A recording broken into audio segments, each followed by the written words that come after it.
Tonight we step quietly into the clay libraries of ancient Sumer, where broken tablets still hold human breath. You are not standing in a palace at first, or beneath a golden throne. You're standing near a tray of baked earth, marked by wedge-shaped signs, lifted from ruins that once slept beneath Iraqi dust. Archaeologists from the University of Pennsylvania, the British Museum, and teams working at ancient cities such as Nippur, and Kish have spent generations reading these small brown fragments. They are not dramatic objects. They do not shine. They do not sing. Yet they remember. So, before you get comfortable, take a moment to like the video and subscribe, but only if you genuinely enjoy what I do here. And as the night settles around you, right where you're listening from, and your local time, somewhere, another person may be drifting through the same ancient darkness with you. The lamps are low now. The room is still. Your eyes rest on clay. These tablets were not written for bedtime, although perhaps they have waited for this hour. They were written for kings, priests, accountants, scribes, temple officers, and ordinary people who owed grain. Some tablets count sheep, some record beer, some list fields, workers, rations, marriages, offerings, debts, and names now worn almost smooth. It is tempting to smile at that. Humanity invents writing, and almost immediately uses it to complain about taxes.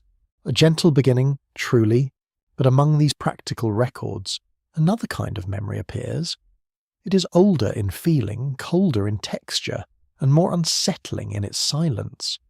The tablets speak of gods who walk through city names as if through doors. They speak of kings who ruled for impossible spans. They speak of humans made for service, shaped from clay, mixed with something sacred, and placed into a world already arranged. You do not have to believe these stories literally to feel their weight. That is the strange power of them. A myth can be untrue in one way, and still reveal something painfully true in another. The first cities of Sumer rose in southern Mesopotamia, where the Tigris and Euphrates rivers spread into reeds, marshes, mudflats, and blazing fields. Records confirm that by the late 4th millennium before the Common Era, urban life had taken form there with unusual force. The great city of Uruk grew into one of the earliest known urban centres, with temples, workshops, scribal offices, and monumental buildings that changed how humans lived together. You can almost feel the place. The air is hot and slightly bitter with river mud. Reeds clatter in the wind. Donkeys stamp near brick walls. A potter turns wet clay beneath careful fingers. Somewhere nearby, a scribe presses a reed stylus into a tablet, making tiny marks that will outlive his bones, his house, his city, and his king. He does not know this. He only knows the tablet must be correct, the grain must be counted, the names must be written, the temple must be supplied, the gods, naturally, must be fed. This is where the mystery begins to take its quiet shape, not as a thunderclap, not as a single forbidden sentence. It begins as a pattern, appearing through myths, royal claims, temple records, and old lists of rulers, again and again. Ancient texts seem to divide humanity into layers. Some people stand nearer the gods. Others stand nearer the soil. Some inherit authority, ritual purity, and names that glow with heavenly favour. Others inherit work, hunger, silence, and bodies bent toward the canals. 2 human lines. Not necessarily 2 species, not necessarily 2 biological races, despite what modern fringe voices sometimes claim with too much confidence and too little sleep. No, the tablets are more subtle than that. They suggest something stranger and perhaps more human. They suggest that ancient people imagined descent itself as a ladder. Some were said to descend from divine order. Some were made from earth to maintain that order. And you, lying in the dark, may sense why that mattered. In Sumer, a person was not simply an isolated soul wandering freely through life. A person belonged to a household, a city, a god, a field, a ration list, a labour group, a family name. Identity had walls around it. It had duties. It had offerings. It had inherited weight. The first bloodline, as this story will carefully unfold, belongs to those who claimed nearness to heaven. These were priest kings, temple families, ritual specialists, and royal houses who presented themselves as chosen by the gods. Their blood was not ordinary in the social imagination. It was watched. It was preserved. It was displayed through names, marriages, titles, and inscriptions carved with solemn certainty. The second bloodline belongs to the earthbound majority. These were farmers, herders, canal workers, builders, weavers, boatmen, servants, and those recorded not by glory but by labour. Their lives appear in lists more often than legends: a ration of barley, a measure of oil, a task assigned, a debt owed, a name pressed into clay, then passed over by centuries of dust. Still, they are there, and perhaps their silence is the deepest record of all. A quirky fragment from the old world lingers here like a small candle. Some Sumerian school texts show scribes practicing insults, jokes, and classroom complaints. One student grumbles about punishment, meals, and lessons, proving that even in the dawn of writing, young people found homework offensive. There is comfort in that. The ancient world becomes less distant when someone 4,000 years ago sounds mildly annoyed before breakfast. Yet beneath that familiar humanity, something less comfortable waits. Ancient creation stories from Mesopotamia do not always describe people as beloved children of the gods. In several traditions, humans are formed so the gods no longer need to bear their own labour. The divine world is tired. The lower gods complain. Work must be transferred. Humanity appears as the solution. Perhaps that is only mythic poetry. Perhaps it is social memory. Perhaps it is the oldest explanation for why some people command, while others carry bricks. Scholars still debate how these stories should be understood. Some see them as religious explanations for kingship and labour. Some read them as reflections of temple economies and class structure. Others suggest they preserve distant memories of social change when villages became cities and freedom narrowed into administration. The debate remains open because the tablets do not explain themselves politely. They lie there, broken and patient, making us do the uncomfortable work. You turn the idea slowly in your mind. What if the two bloodlines in the ancient texts are not simply blood at all? What if blood means role, inheritance, duty, memory, and the sacred fiction that power tells about itself? In that case, the tablets reveal not a simple family tree, but an entire civilization imagining itself through descent. One line rises toward divine legitimacy. One line sinks into the useful mud of labour, and both lines are human. That may be the most unsettling part. Not that Sumer imagined gods, not that its kings claimed divine favour, not that myths spoke of human making from clay and sacred substance. The unsettling part is that civilization itself may have required a story like this. A story explaining why some hands lift offerings while other hands dig canals. Outside the temple, the evening cools, the river darkens, smoke from cooking fires folds into the air, a worker rinses mud from his wrists, a priest climbs steps toward a shrine, a child watches both of them and learns, without being told, that the world has levels. Stone above brick, God above king, king above worker, name above body, heaven above earth. The tablets do not shout this. They whisper it through lists, myths, titles, and silences. They ask you to listen gently. They ask you not to rush. Ancient history rarely gives its deepest truths to those who demand them loudly. So you remain with the clay. You let the room become warmer, older, and darker. You imagine the stylus pressing down, one wedge at a time, fixing human arrangements into earth. You sense that the mystery is not whether ancient people believed impossible things. The mystery is why those impossible things made their world feel orderly. Long before recorded history became history, and long before memory became scholarship, someone looked at humanity and divided it into meaning. Some were marked as near the divine. Some were marked as made for toil. Between them stood the city, shining in dust, hungry for both worship and work, and somewhere in that city, a tablet was drying. Clay remembers differently from stone. Stone announces itself. It rises in walls, statues, thresholds, and proud foundations. Clay waits lower to the ground, plain and domestic, almost shy beneath the fingertips. Yet in Sumer, clay became the keeper of voices. It held accounts, prayers, school exercises, royal boasts, legal promises, omens, songs, curses, and the thin daily pulse of people who never expected you to know them. You enter that world through touch. A tablet rests in the palm like a dry piece of riverbed. Its edges are chipped. Its surface is the colour of old bread, smoke, and dust. Across it run rows of little impressions, each one made by the cut end of a reed. The marks look simple from far away, almost like bird tracks near water. Close up, they become deliberate. They are not scratches, they are decisions. The clay is hardened around thought. Mainstream archaeology places the earliest writing systems of southern Mesopotamia in the late 4th millennium before the Common Era, especially within the expanding world of Uruk. Scholars at Yale and the University of Chicago have long studied how these early signs grew from accounting practices into full writing. At first, the marks often counted goods, sheep, grain, oil, beer, labour.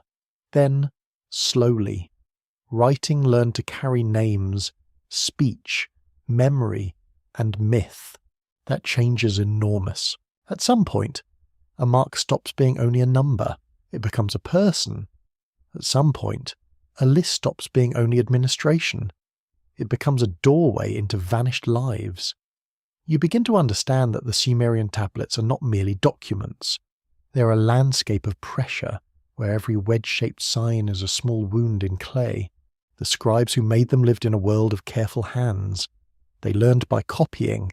They sat in schools, repeating signs until wrist, eye, and memory obeyed together. Their training was strict, sometimes comically so. A student text complains about beatings from teachers, monitors, and supervisors, as if the school were less a place of learning and more a polite wrestling match with grammar. Even 4,000 years ago, education had its charming little disasters. A sleepy scholar might smile, yet the schoolroom also reveals something important. Writing did not belong equally to everyone. It gathered around institutions, temples, palaces, storerooms, courts, and elite households shaped what was recorded. A farmer might be named on a tablet, but usually because grain was owed, labour was counted, or property was measured. A king was named differently. A priestess was named differently. A god was named differently still. The tablet knew hierarchy. This is where the second layer of the mystery begins to form. Clay did not simply preserve what people believed. It preserved who had the power to make belief official. Many lives passed through Sumer without leaving a personal story. Their hands made bricks, pulled reeds, lifted baskets, and worked irrigation channels under a white, punishing sun. Yet their names appear as units in accounts, attached to rations or assignments. They are visible, but only from above. That is a quiet kind of haunting. Now imagine a storeroom at dusk. The air smells of barley dust, warm rope, and clay jars sealed with bitumen. A worker brings in sacks from the fields. A temple official watches. A scribe sits nearby, legs folded, tablet balanced in one hand. He presses marks for the quantity received, the name responsible, the date, the place, the destination. Nothing mystical happens. No trumpet sounds from heaven. Still, the world tightens around that act. To be written is to be held. The tablets reveal gods and people in the same administrative universe. Offerings to divine households are recorded with the same steady attention as distributions to workers. The god receives bread, beer, animals, garments, incense, and oil. The worker receives barley, wool, or drink. The temple stands between them, not merely as a holy building, but as a great organizing body. It measures both worship and survival. There is something chilling in that balance. A god must be fed in ceremony. A labourer must be fed in ration. Both needs are written down. Both pass through clay. The difference is not that one exists and the other does not. The difference is position. One receives offerings as lord. The other receives enough to continue. The tablet does not moralize. It records. That is why these objects can feel more unsettling than myths. Myths speak in symbols. Accounts speak in numbers. A myth says humans were made to serve the gods. A ration tablet quietly shows humans serving the temple system. One belongs to sacred imagination. The other belongs to administration. Together, they begin to resemble a structure. The structure is not hidden because no one saw it. It is hidden because it became normal. One line of people is preserved with titles of ritual and rule. Another is preserved through work obligations.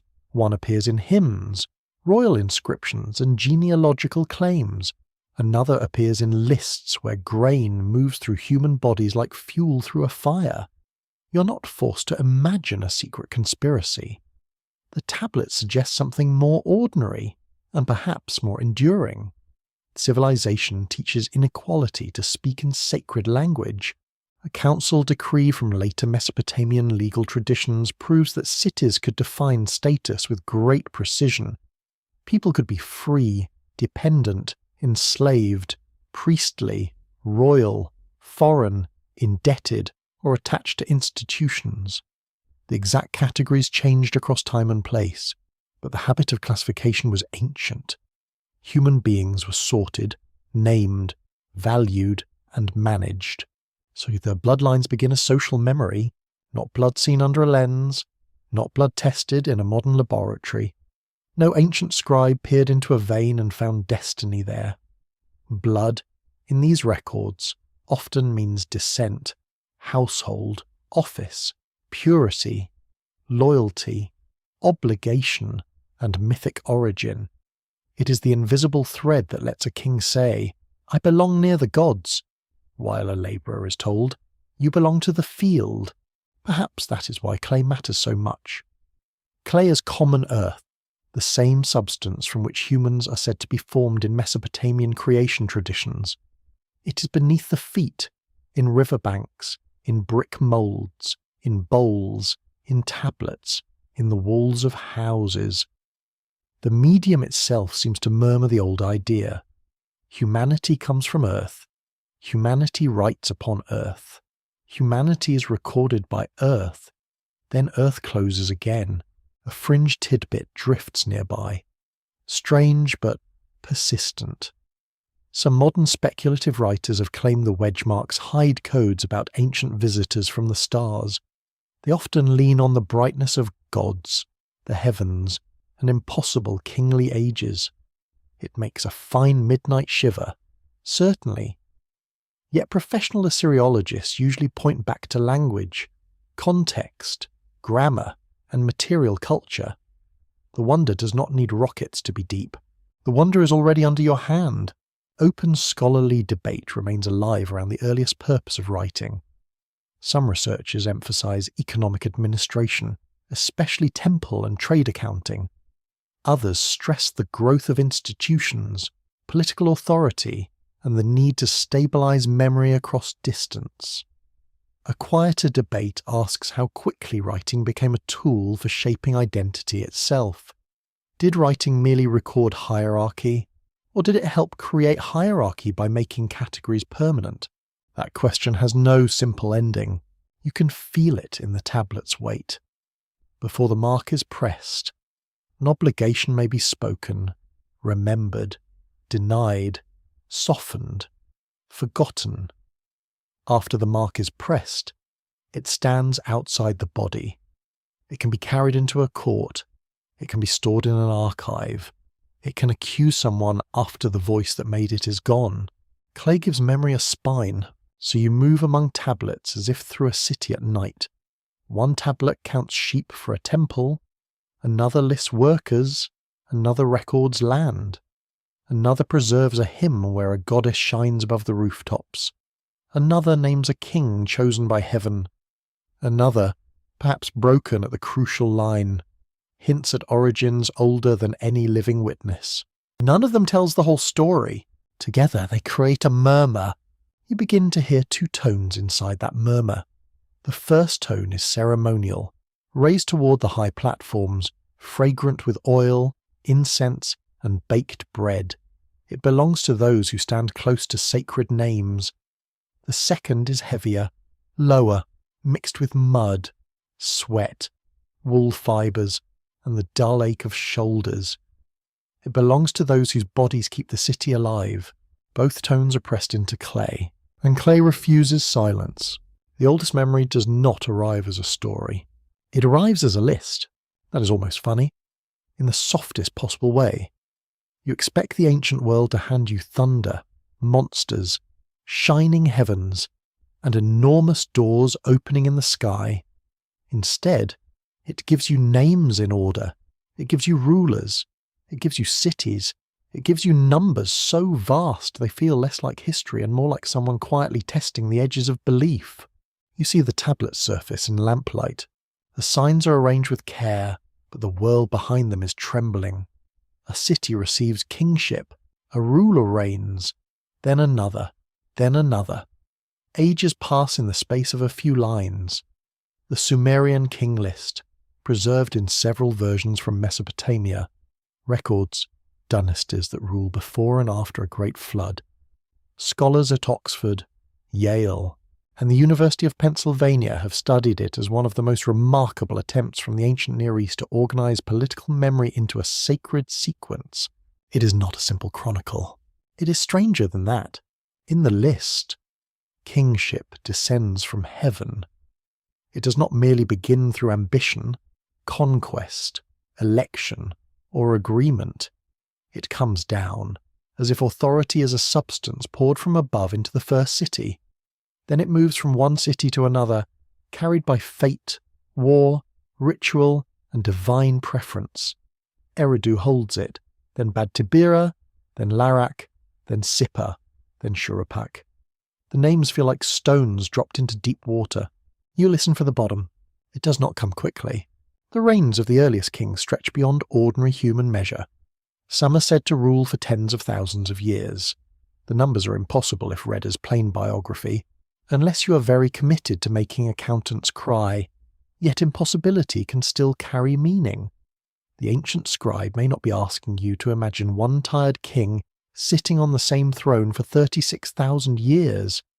He may be telling you that the time before the flood belongs to another order, not chaos exactly, an older arrangement. The air around that idea feels cold. Long before the familiar city, long before the ruler whose name can be linked to a wall or inscription, there is an age where political power looks divine, stretched, remote, and almost non-human. It is not remembered like a farmer remembers a field. It is remembered like a dream remembers a mountain. In this dream, humanity is already divided by nearness. The earliest rulers in the list are not described as ordinary men rising from the crowd.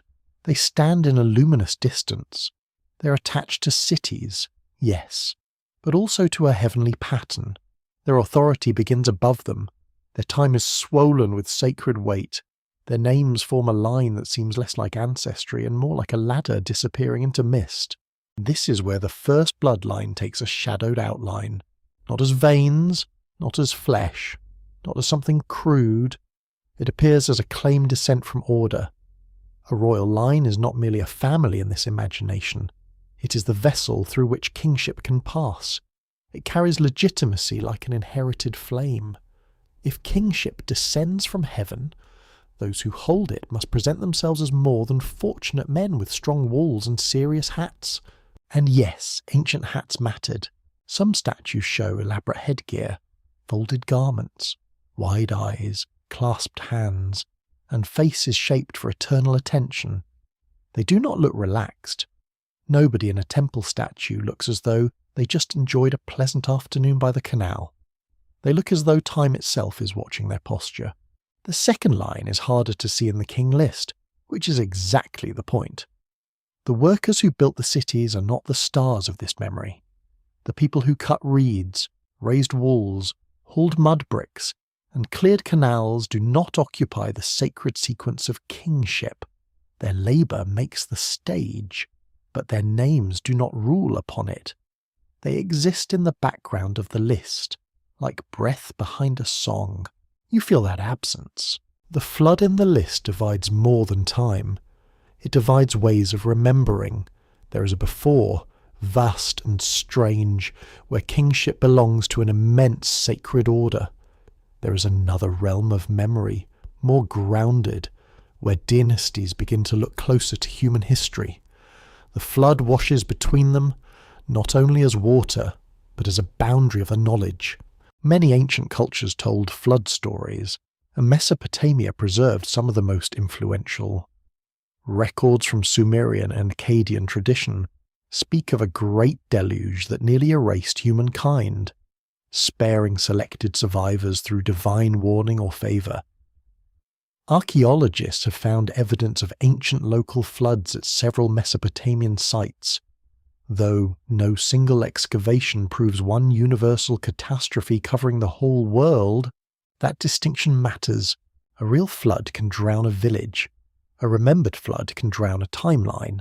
The Sumerian king list does something even more unsettling. It does not begin history with the flood. It places a structured world on the other side of it. Cities exist there. Kingship exists there.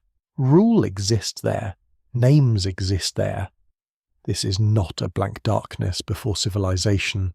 It is an organized age that has become unreachable. Perhaps that is why it feels so dreamlike. The fringe tidbit comes softly through later fascination with these immense reigns. Some modern readers have treated the pre-flood kings as evidence of lost superhuman beings, ancient astronauts, or vanished rulers from a hidden global civilization. The claim is dramatic, of course. It has excellent candlelit energy, yet the tablets themselves are more restrained. They provide lists and numbers, not metal machines, star maps, or helpful diagrams labelled space ladder. Ancient mystery rarely labels itself so kindly. Professional scholars continue to debate what the impossible reign lengths mean.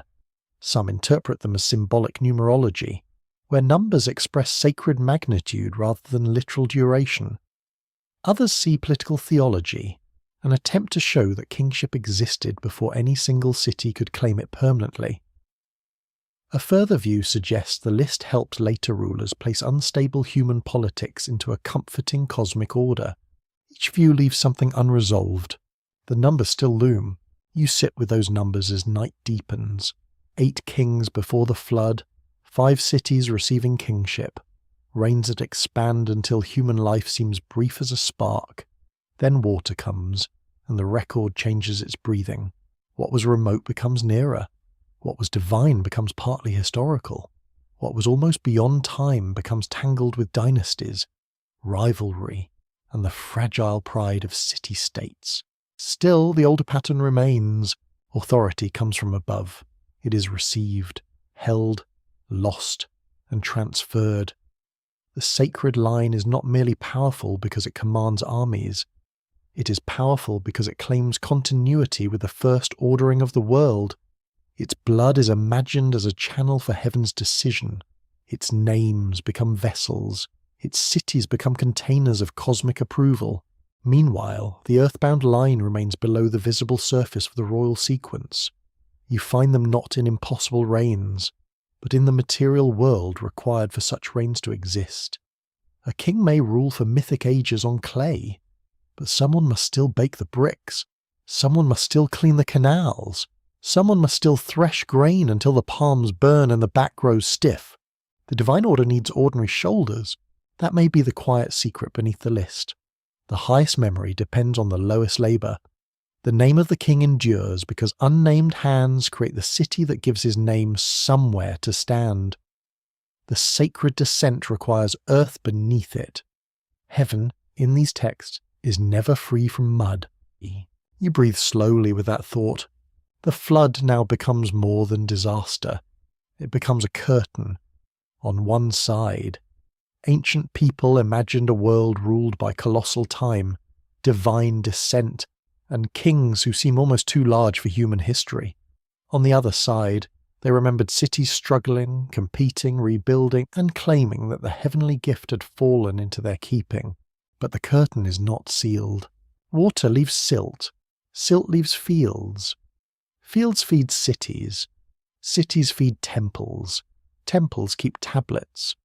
Tablets preserve the uneasy feeling that human society did not begin in innocence, but in arrangement. And in that arrangement, two lines begin to appear like shapes beneath water. One line is lifted by sacred memory, polished by royal names, and stretched toward the heavens. The other is pressed into the earth, necessary and enduring, carrying the weight that makes the first line visible. The tablet does not explain whether this is justice. It only lists, a city receives kingship, a ruler reigns, another follows, then the flood comes. The clay grows quiet, and the silence around it feels older than sleep. A sacred line is never only a family, it is a performance of memory.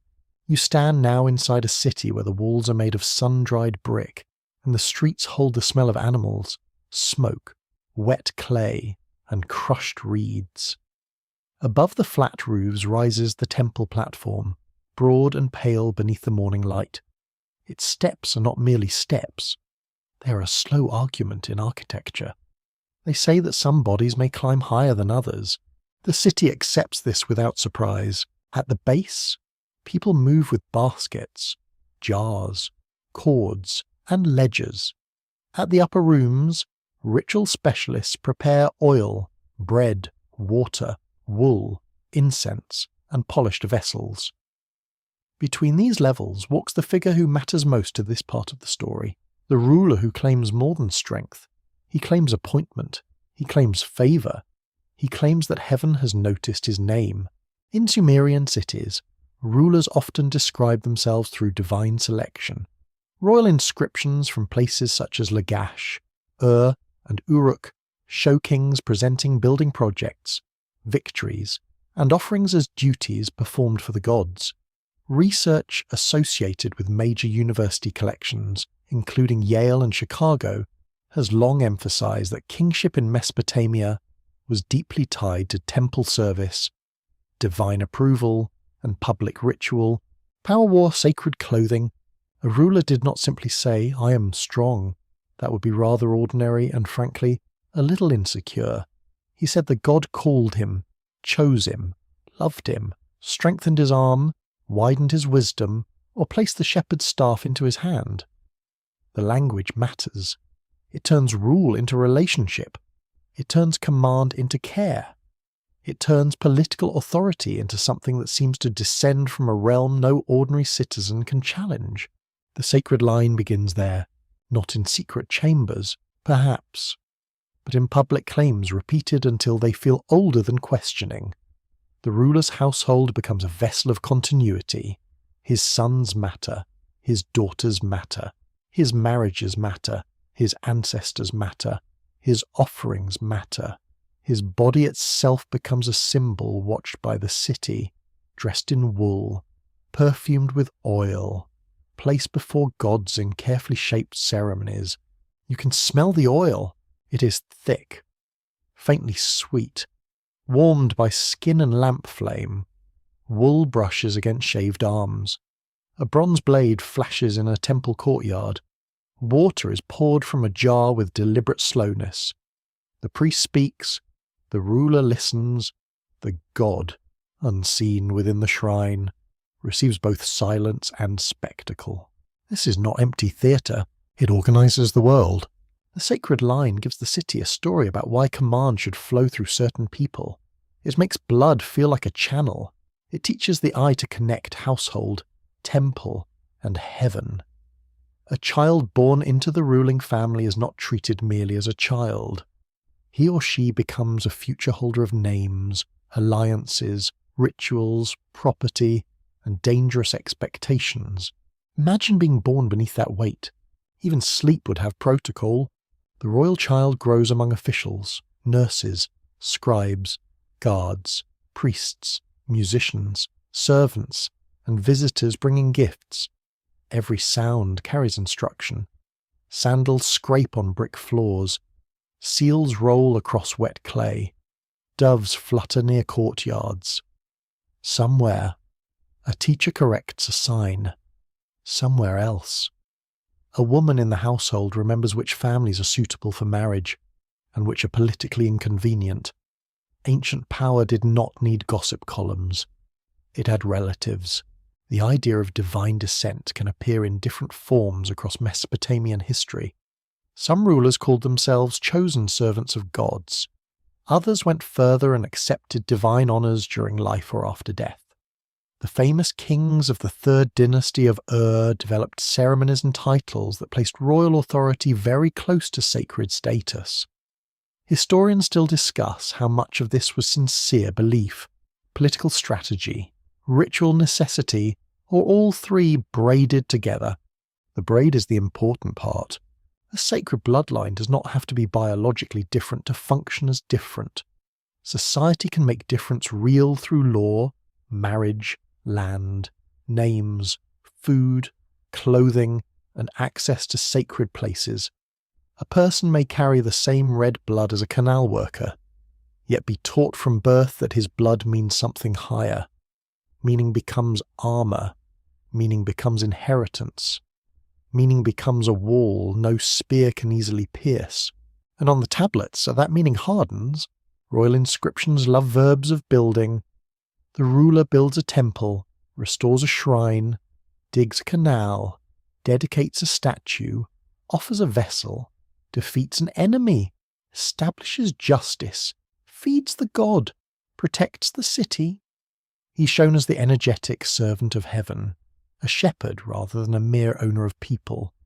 It is a beautiful image, if one does not look too closely at the sheep.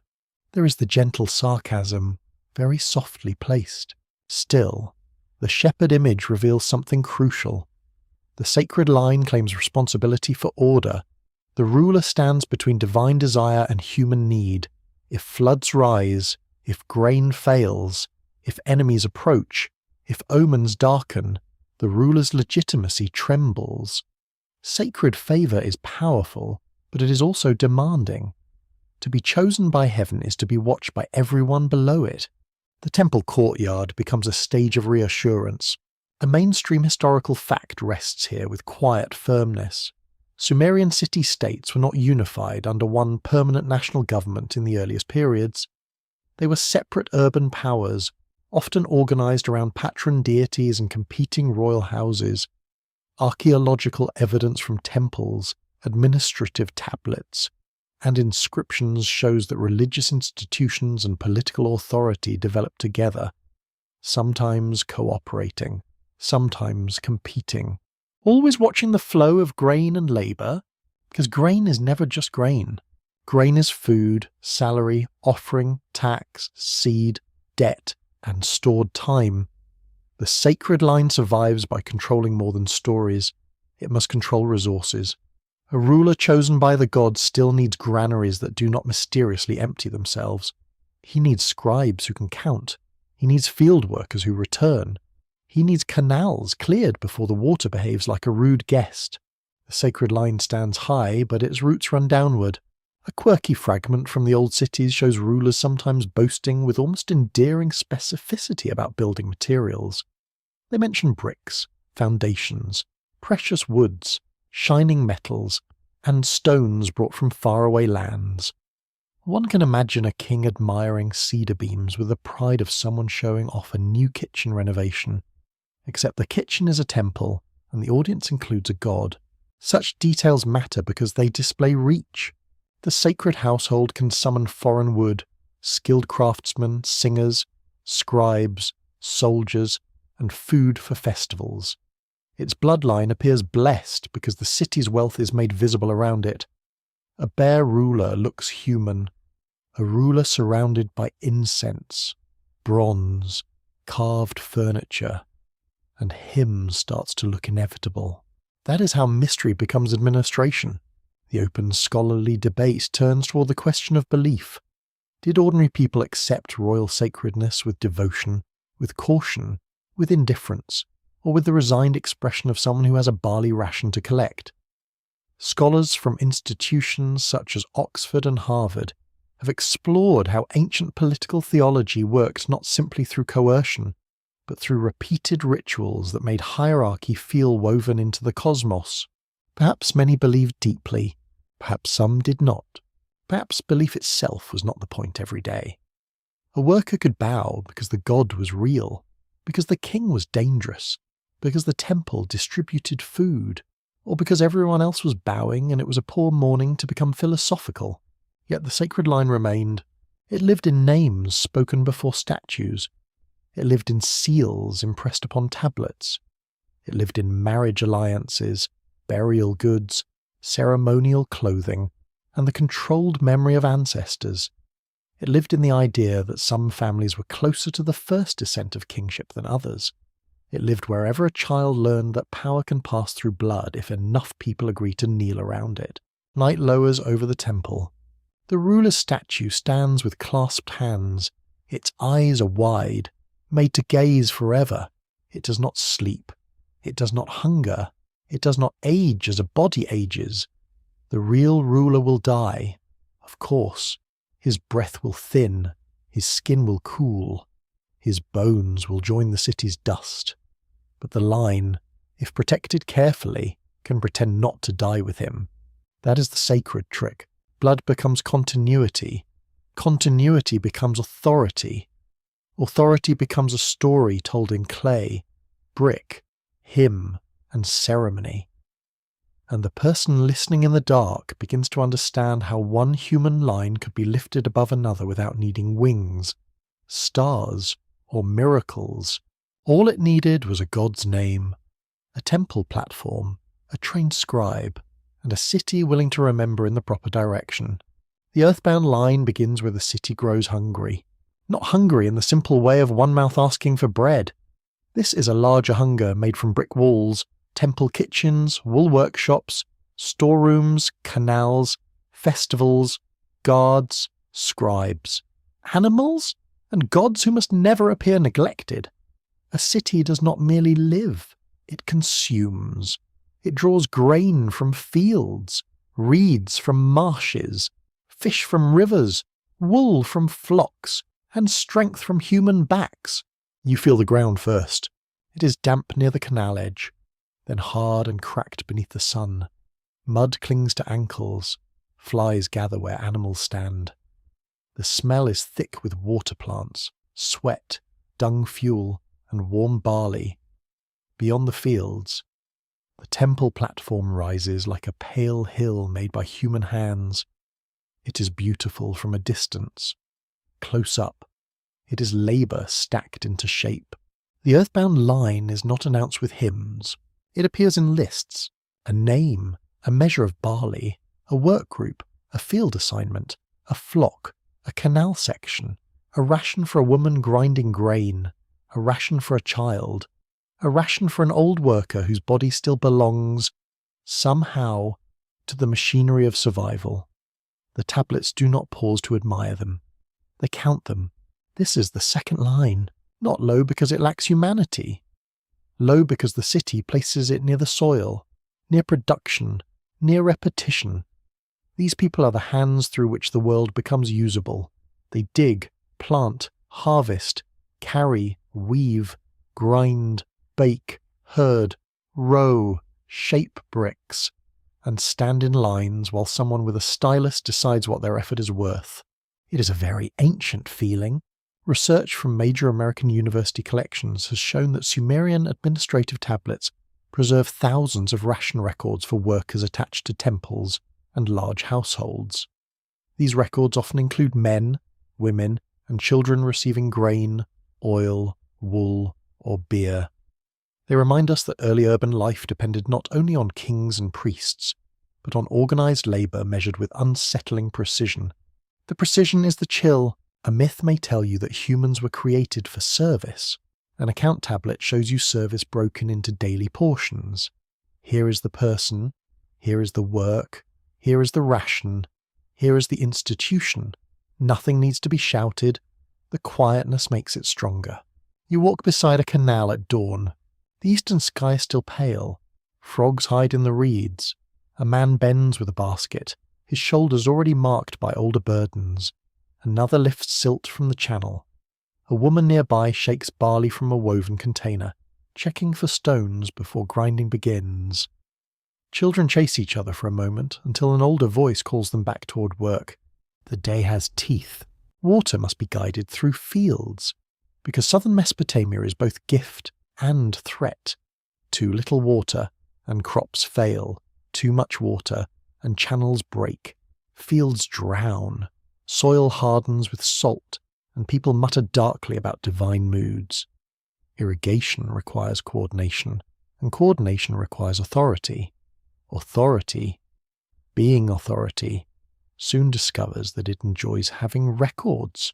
This is how labour becomes inherited atmosphere. A child born to workers does not need a tablet explaining destiny. The city teaches through smell, sound, and posture. The creak of a carrying pole, the slap of wet clay into a brick mould, the rasp of grinding stones before sunrise, the ache in the wrist, the taste of coarse barley bread, the careful waiting outside a storeroom door. These things educate the body. The earthbound line, then, is not a separate breed of human. It is a condition passed through households, dependency, debt, land access, and institutional attachment. Some people may move, rise, marry differently, flee, be captured, be freed, or enter temple service in new ways. Ancient society was not a perfectly sealed jar. Still, the pattern holds. The city needs many who are closer to mud than to throne rooms. Someone must carry the basket. A quirky little detail flickers from the records of daily life. Beer was not only a pleasure in ancient Sumer, it was often part of rations, thick, nourishing, and safer than some water. So when modern people imagine workers receiving beer, they may picture a cheerful tavern evening. In reality, it could also mean breakfast with a straw and a deadline. Humanity is strange that way. Even refreshment can become paperwork. Yet there is dignity in these lives, not the polished dignity of royal inscriptions, but the heavier kind, the kind that survives without applause. A worker who repairs a canal keeps a field alive. A woman who grinds grain feeds a household, a temple kitchen, or a work crew. A shepherd walking beyond the city wall carries wealth on small hooves. A potter shaping jars makes storage possible. A brickmaker gives the city its skin. These people are not background, they are the ancient engine. Still, the tablets often make them appear as functions. That is where the unsettling edge returns. The earthbound line can vanish into usefulness. The person becomes a unit of grain, a task, a ration, a body in a group. The city remembers what it needs from them more clearly than what they dreamed. You wonder what they dreamed? Perhaps a cooler season? Perhaps a child surviving fever? Perhaps enough barley left after obligations? Perhaps a private joke told while reeds hiss in the wind? Perhaps nothing grand at all, just sleep under a roof that does not leak, with sore hands resting on a folded cloth. Simple dreams can be enormous. Open scholarly debate continues around the exact nature of labour dependency in early Sumer.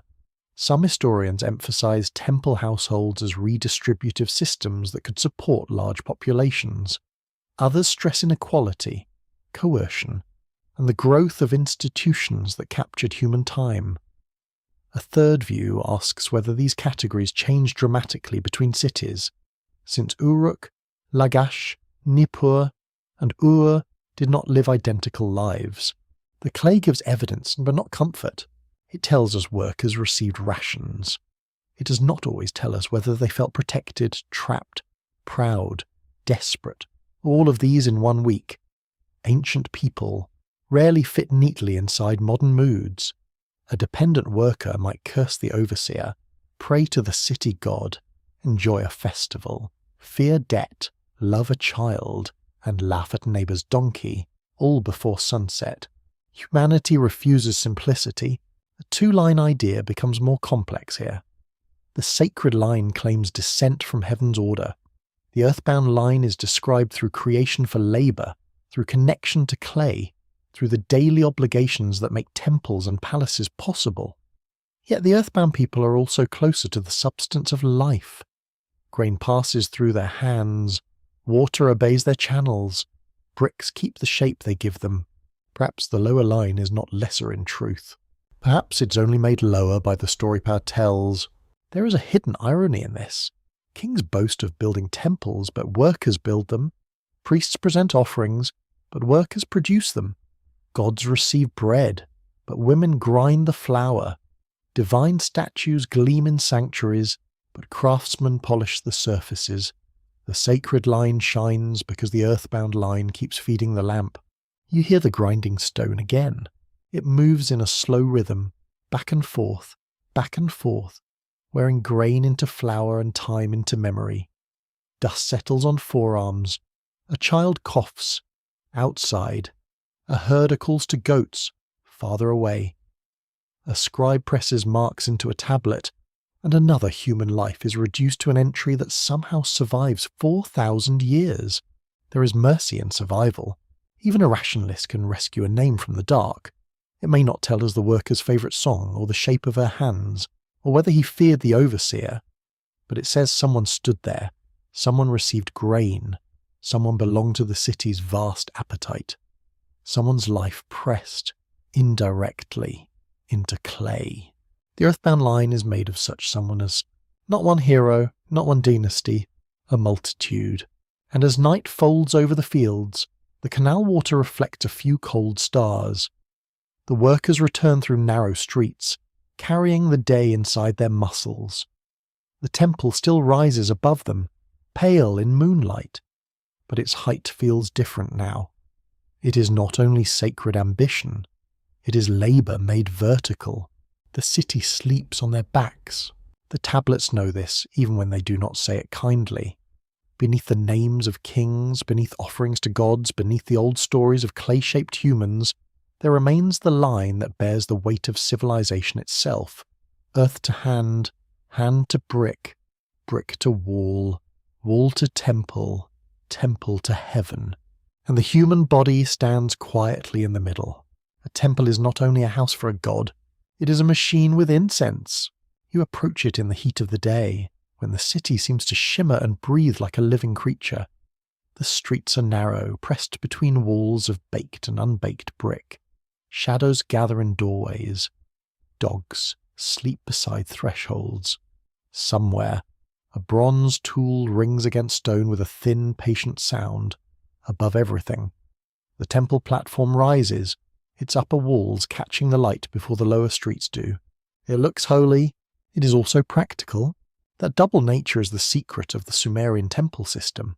To the eye, it is sacred architecture, a raised place where divine presence is honoured.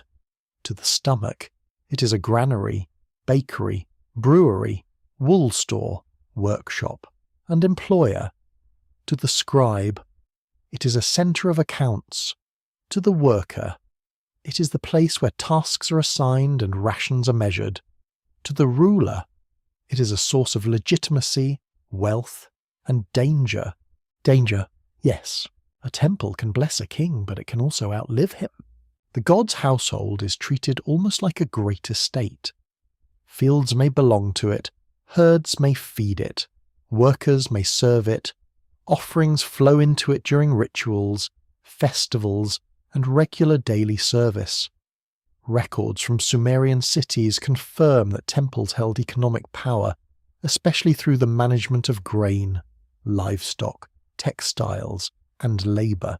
Scholars from the Oriental Institute at the University of Chicago have studied how early Mesopotamian institutions linked worship and administration so closely that separating them can feel artificial.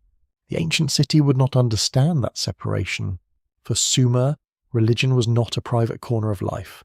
It sat in the middle of food, politics, timekeeping, law, marriage, labour, and war. A god was not merely believed in, like a thought floating behind the eyes. A god had a house, a bed, clothes, meals, musicians, servants, lands, festivals, and enemies. Divine presence was maintained through organized routine. The gods kept appointments. Of course they did. Civilization had reached the point where even eternity needed a schedule. You stand near a temple kitchen before sunrise. The air is thick with heat from ovens. Bread is shaped by practiced hands. Beer ferments in jars. A servant carries water. A cook turns dough. A priest checks what must be offered.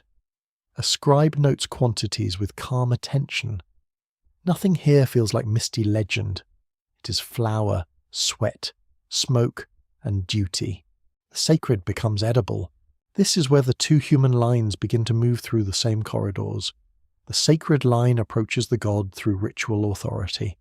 Priests, priestesses, rulers, and elite officials handle offerings and ceremonies in ways that mark them as nearer to divine order.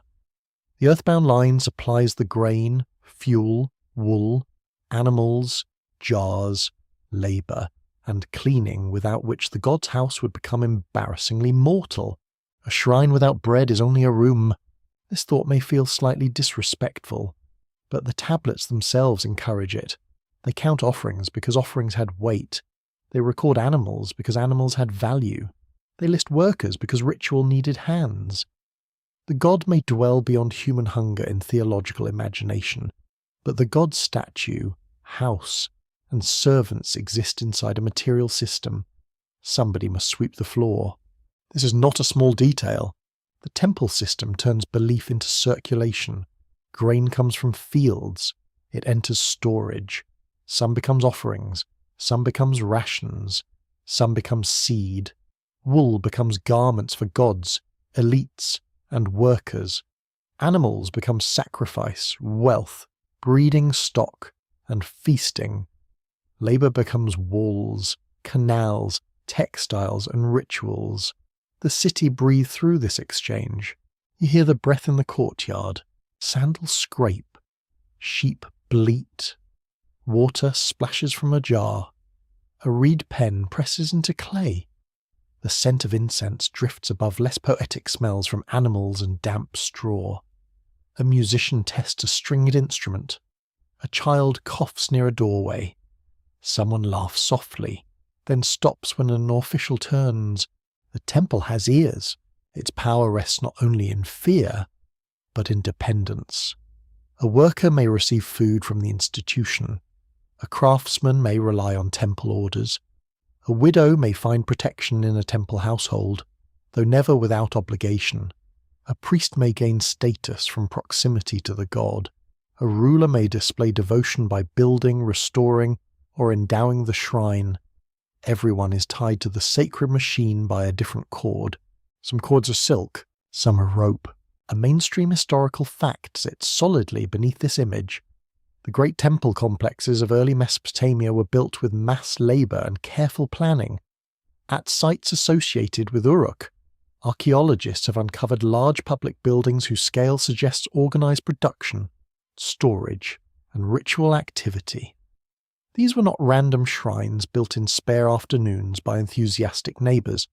They required management, resources, and repeated human effort. The walls remember shoulders. The temple platform itself is an argument about height. To ascend is to approach the divine. To remain below is to serve the structure that makes ascent possible. This does not mean every person experienced the temple with bitterness.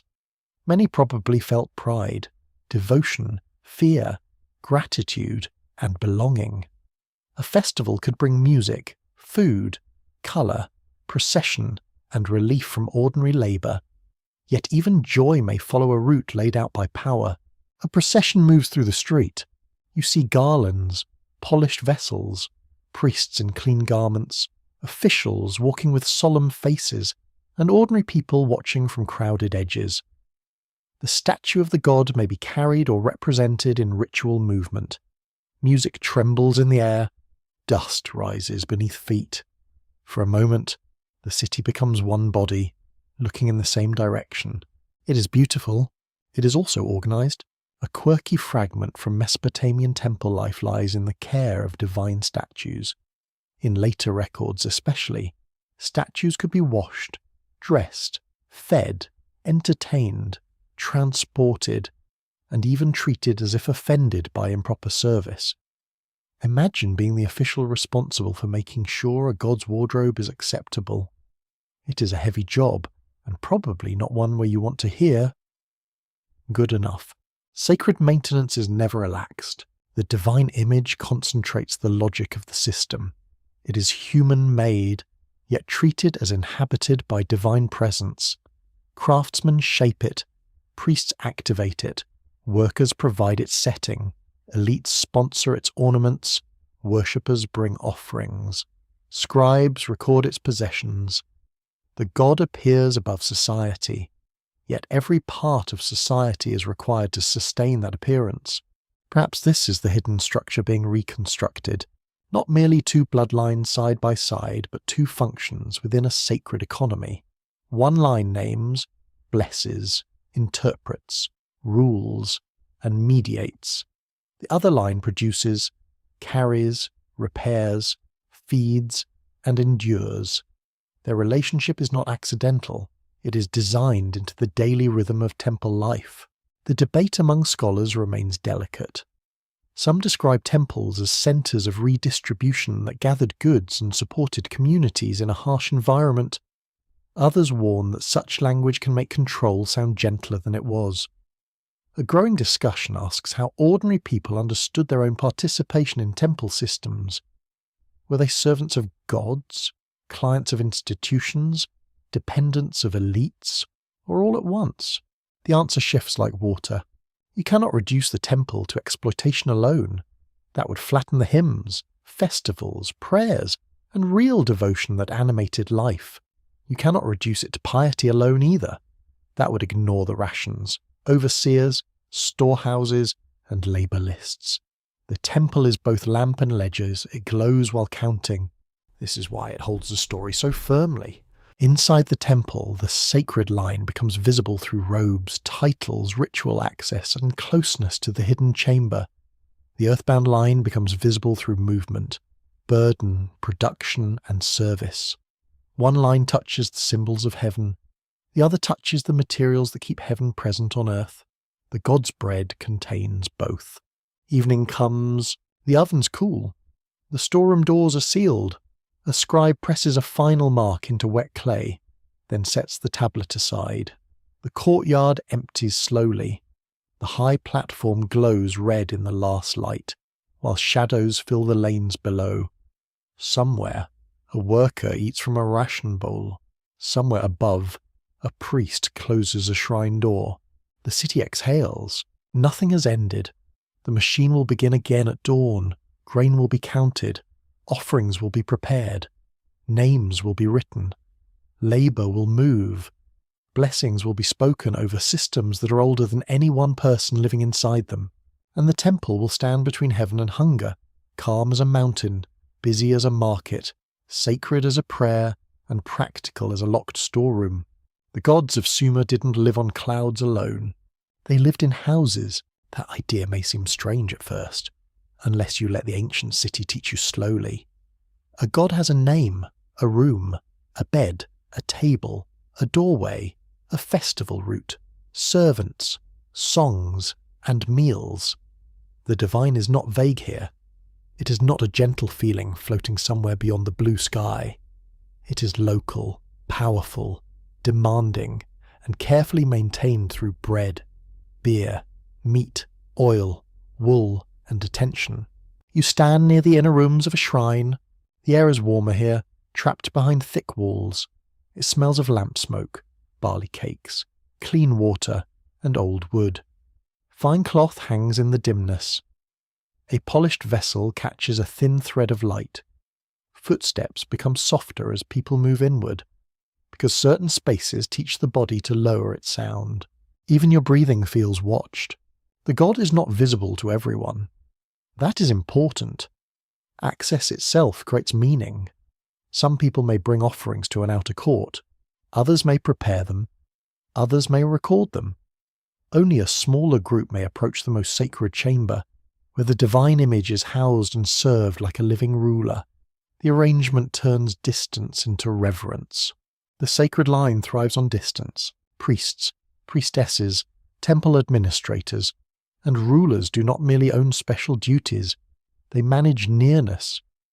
Their status is shaped by how close they may stand to divine presence, how correctly they can speak, how properly they can dress the god, feed the god, cleanse the god, and interpret the silence around the god. The god's hunger becomes their authority. This is not meant as mockery. It is the logic of a world where the universe must be maintained. Ancient Mesopotamian texts describe regular offerings to gods, and administrative records confirm that temples received and distributed food, animals, textiles, and oil. Scholars at institutions such as Yale and the University of Pennsylvania have long studied these records as evidence that divine households functioned as major economic and ritual centers. The gods were honored through material care, and that care required organized human labor. Bread entered theology. Beer entered theology too, which feels very human. In creation traditions from Mesopotamia, one repeating idea is especially revealing. The gods grow tired of work. They must dig, maintain channels, prepare their own sustenance, or bear burdens that disturb divine rest. A solution appears. Humans are made so that the gods may be relieved. Humanity becomes, in mythic language, the workforce of creation. You hear the softness darken. This does not mean every Sumerian imagined life as miserable servitude. Myths breathe in layered ways. They explain why humans labor, why gods receive offerings, why cities maintain temples, and why order requires service. They also reveal an uncomfortable social imagination. Human work is not accidental. It is built into the world's purpose. The gods need bread. Humans bring it. There is the arrangement in its simplest form. The divine world receives, the human world provides. Yet not all humans provide in the same way. The sacred line organizes and sanctifies the gift. The earthbound line grows, grinds, bakes, brews, carries, slaughters, cleans, and repairs. One line says the proper words. The other makes sure something is actually on the table. A shrine without provisions would be awkward. One can almost imagine a very irritated deity, seated in darkness, waiting for breakfast while temple staff avoid eye contact. Ancient religion was majestic. Yes, but majesty still had logistics. Someone had to notice when the jars were empty. That ordinary detail is the door into something deeper. The feeding of the gods creates a daily drama of dependence, but it is inverted dependence. Humans depend on gods for fertility, protection, rainfall, justice, victory, and life itself. Gods, in ritual practice, depend on humans for offerings, attention, and the upkeep of their houses. Each side needs the other, although no temple hymn is likely to phrase it quite so impolitely. The relationship is unequal, but mutual. That is what makes it powerful. You walk through the offering process in imagination. Grain leaves the field. It is stored in a jar or basket. It is ground between stones, mixed with water, shaped, baked, and carried. Beer ferments in dark vessels. Animals are selected. Oil is measured. Wool is woven. A priest receives what many hands have prepared. The offering is placed, spoken over, and absorbed into ritual meaning. A meal becomes a bridge. The god receives through symbol, scent, and ceremony. The people receive order in return, or at least the hope of order. The crops may grow, the city may endure, the ruler may be legitimate, the dead may remain quiet, the canals may behave. The heavens may not take personal offence, which is always a useful outcome. Records confirm that offerings were not casual gestures. They were regulated, repeated, and recorded. This repetitive structure reveals how ancient institutions transformed belief into schedule, daily service, monthly rites, seasonal festivals, and major public ceremonies created a sacred calendar around which labour and authority moved. Time itself became organised devotion. Here the two bloodlines are not merely social groups, They are two positions within a cosmic supply chain. The sacred line controls the doorway between human effort and divine reception. The earthbound line supplies the substance moving through that doorway. Both are necessary, but one is visible as holiness, while the other is visible as work. The difference is not small.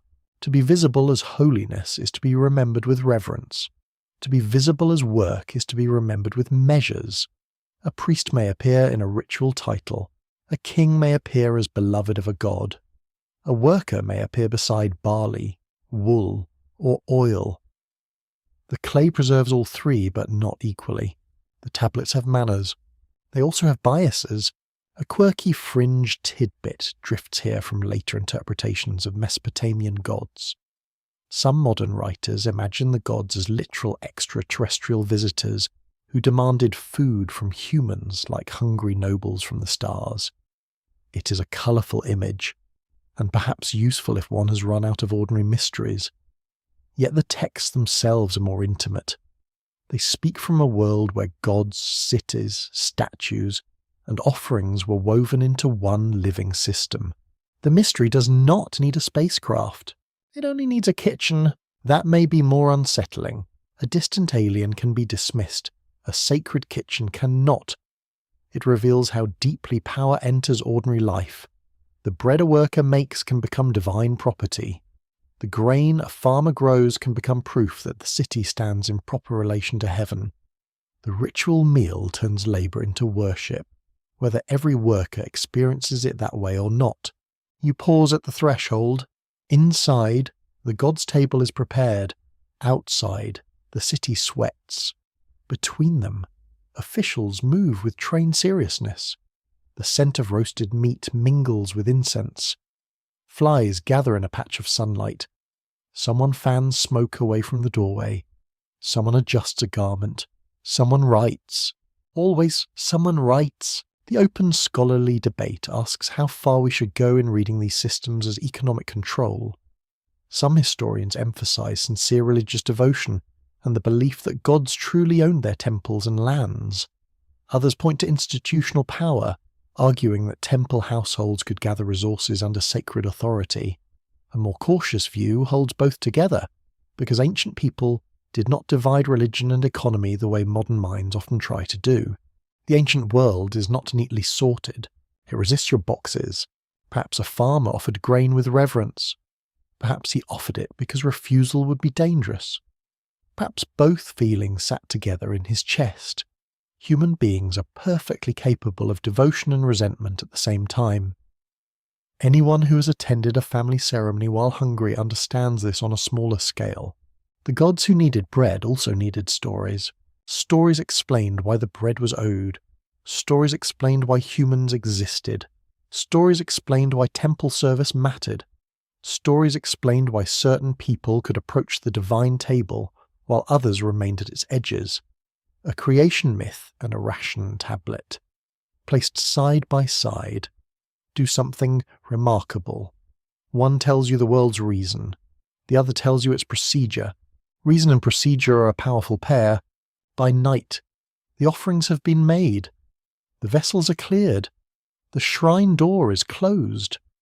The god rests in the darkness of the inner room, dressed and honoured, surrounded by objects that human hands have polished, woven, shaped, carried, and counted. Outside, the workers eat their own portions. A bowl is lifted. Bread breaks.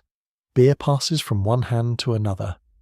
The same grain that served the god also sustains the bodies that will serve again.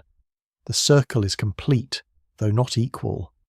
It turns quietly under the stars, ancient and efficient. And as you listen inwardly, the question becomes softer but heavier. Were humans made to feed the gods? Or did humans create gods who explained why feeding the system felt necessary? Perhaps the tablets do not decide. Perhaps they only show a world where bread travelled upward, authority travelled downward, and ordinary bodies stood between hunger and heaven. Human making begins with mud, not bright fire, not polished marble, not a clean breath over untouched air. Mud, the heavy substance between water and earth, The material that clings to ankles fills reed baskets, seals house walls, shapes bowls, and dries into tablets beneath a patient sun. In the oldest Mesopotamian imagination, humanity is not placed above the world like a jewel on silk. Humanity is kneaded out of the world's dampness. You feel that texture first. Cool clay presses between fingers. It resists, then yields. It smells of riverbanks, marsh roots, and something mineral, something old. A hand gathers it. Another hand adds water. Someone works the mixture until it can take form.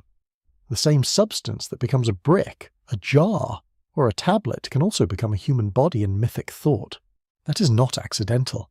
Sumerian and Akkadian creation traditions describe humans as formed from clay, sometimes mixed with divine blood or the life force of a slain god. Major university research on Mesopotamian literature, including work associated with Oxford, Chicago, and Yale, treats these myths as central evidence for how ancient people explained labour, mortality, divine order, and the place of humanity within the cosmos. The ingredients matter. Clay gives humans earthliness. Divine blood gives them animation, intelligence, or sacred connection. The mixture is unsettling because it does not place people wholly below or wholly above. Humans are not gods, yet not simple mud either. They are shaped between realms, useful to heaven and trapped in flesh. A strange recipe, frankly. Creation here is not a tender nursery scene. It resembles a workshop, a council, a problem-solving session among powers older than cities. The gods face difficulty. Workers become heavy. The lower divine labourers complain. Rest is desired. A plan forms. A being will be made to carry the burden. The world does not ask whether the new creature would like this arrangement. The mould is prepared. You can almost hear the divine workshop. Water drips from clay. A tool scrapes against a vessel. Voices murmur in the dimness. A goddess of birth or making bends over the substance. A god associated with wisdom gives instruction. The body is shaped, not as a toy or ornament, but as a solution. Humanity enters the story under the shadow of usefulness. That shadow follows softly. The two human lines are already hidden inside this act. If all humans come from clay, then all share an earthbound origin. Yet if the mixture includes a divine element, some later groups may claim to hold that sacred component more purely, more closely, more legitimately. The same myth can humble everyone and elevate a chosen few. It can say, "You are mud," and also whisper, "But certain blood remembers heaven better." Power loves such whispers. In one tradition, the making of humans requires the blood of a divine rebel. The troubling implication is that human life contains conflict from the beginning. Your heartbeat carries service, but perhaps also resistance. Your mind can obey, but it can also question. Your hands can build temples, but they can also scratch complaints into school tablets and quietly judge the quality of royal decisions. This is where the myth grows wonderfully human. If people are made from a rebellious divine substance, then civilization has a problem baked into its workers. The labouring body may serve, but something in it remembers refusal. The tablets never state this like a modern manifesto. Of course. They are too old for slogans, and probably too dignified for bad posters. Yet the idea lingers like smoke. You are made to work. You are also made from disturbance. The mainstream historical fact remains steady. Mesopotamian myths, such as those preserved in traditions related to the making of humankind, connect human existence with the relief of divine labour. These stories influenced later cultures across the ancient Near East, and they sit among the earlier surviving written attempts to explain why humans must live through toil, death, and obligation. The question is not only where humans come from, it is why humans are necessary. In modern retellings, creation often becomes a story of origin alone. Ancient Mesopotamian creation is more administrative than that. A problem exists in the cosmic workforce. The gods are burdened. A new class of beings is assigned responsibility. The result is not merely humanity as wonder, it is humanity as arrangement. There it is again. Arrangement. That word lies beneath the clay like a buried reed mat. The city arranges fields, canals, households, temples, labour groups, and offerings. Myth arranges meaning in the same pattern. The creation story becomes a cosmic mirror of urban life. Just as workers serve temple and palace, humans as a whole serve the gods. The social order and the divine order reflect each other until one seems to justify the other. You watch the clay body awaken. Its eyes open, perhaps its chest rises, its mouth learns hunger, its hands flex. Those hands are miracles, but the first miracle expected of them is service. They will sow fields, lift baskets, make bread, shape bricks, weave cloth, repair canals, and bring offerings. The body is sacred, but its sacredness does not free it from duty. That is a heavy beginning. A quirky fringe detail appears in the modern afterlife of these myths. Some speculative interpreters have claimed the clay and blood mixture describes ancient genetic engineering, as if the gods stood around a laboratory table with tools no excavator has ever found. It is a dramatic thought, suitable for late-night curiosity, yet the surviving texts speak through the language of ritual, birth, sacrifice, and craft, not microscopes or glass tubes. The clay is symbolic. It is also practical. That double meaning makes it powerful. Clay was everywhere in southern Mesopotamia. People touched it daily. Houses rose from it. Tablets preserved memory through it. Seals marked authority upon it. Jars stored food within it. To say humans were made from clay was not a vague metaphor. It placed the body directly inside the material world of the city. You are made of the same substance that records you. That thought is quiet and enormous. Imagine a scribe writing a creation myth on a tablet. The words say humans were formed from clay. The words themselves are pressed into clay. The tablet is both message and witness. It carries the story in the same material the story names as your origin. The medium smiles in its ancient, dry way. No parchment could do that quite so well. The open scholarly debate asks how these creation accounts relate to social reality. Some scholars read them as theological reflections on mortality and divine service. Others see the language of labour as evidence that myths naturalise the demands of temples and states. Another careful approach suggests that myth and institution shaped each other, with stories giving sacred depth to systems already experienced in daily life. The tablets refuse a single answer. Perhaps that refusal is fitting. Human origins in these myths are mixed. Clay and divine substance, obedience and disturbance, service and awareness, body and breath, earth and something more dangerous. If the recipe itself is blended, perhaps interpretation must remain blended too. You rest inside that ambiguity. The bloodline question also shifts here. Blood in the creation stories is not merely family inheritance. It is the strange, animating element that crosses the boundary between divine and human. Later claims of royal or priestly closeness to the gods become more meaningful in that light. To say one line stands nearer heaven may be to claim that its blood carries divine memory more intensely. To say another line belongs to labour may be to emphasize the clay, the earth, the burden. Yet both are mixed. No king escapes clay, no worker lacks breath, no priest walks without a body, no servant is merely mud. The myth may support hierarchy, but it also undermines it in secret. Everyone comes from the same damp darkness. Everyone returns to dust. Even the proudest ruler must eventually become quiet enough for the earth. That is the clay's revenge. Soft, slow, inevitable. The creation scene fades into the city again.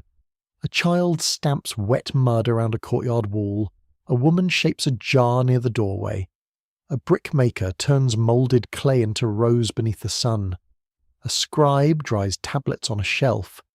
None of them may think they are reenacting creation, but they are surrounded by its materials every hour.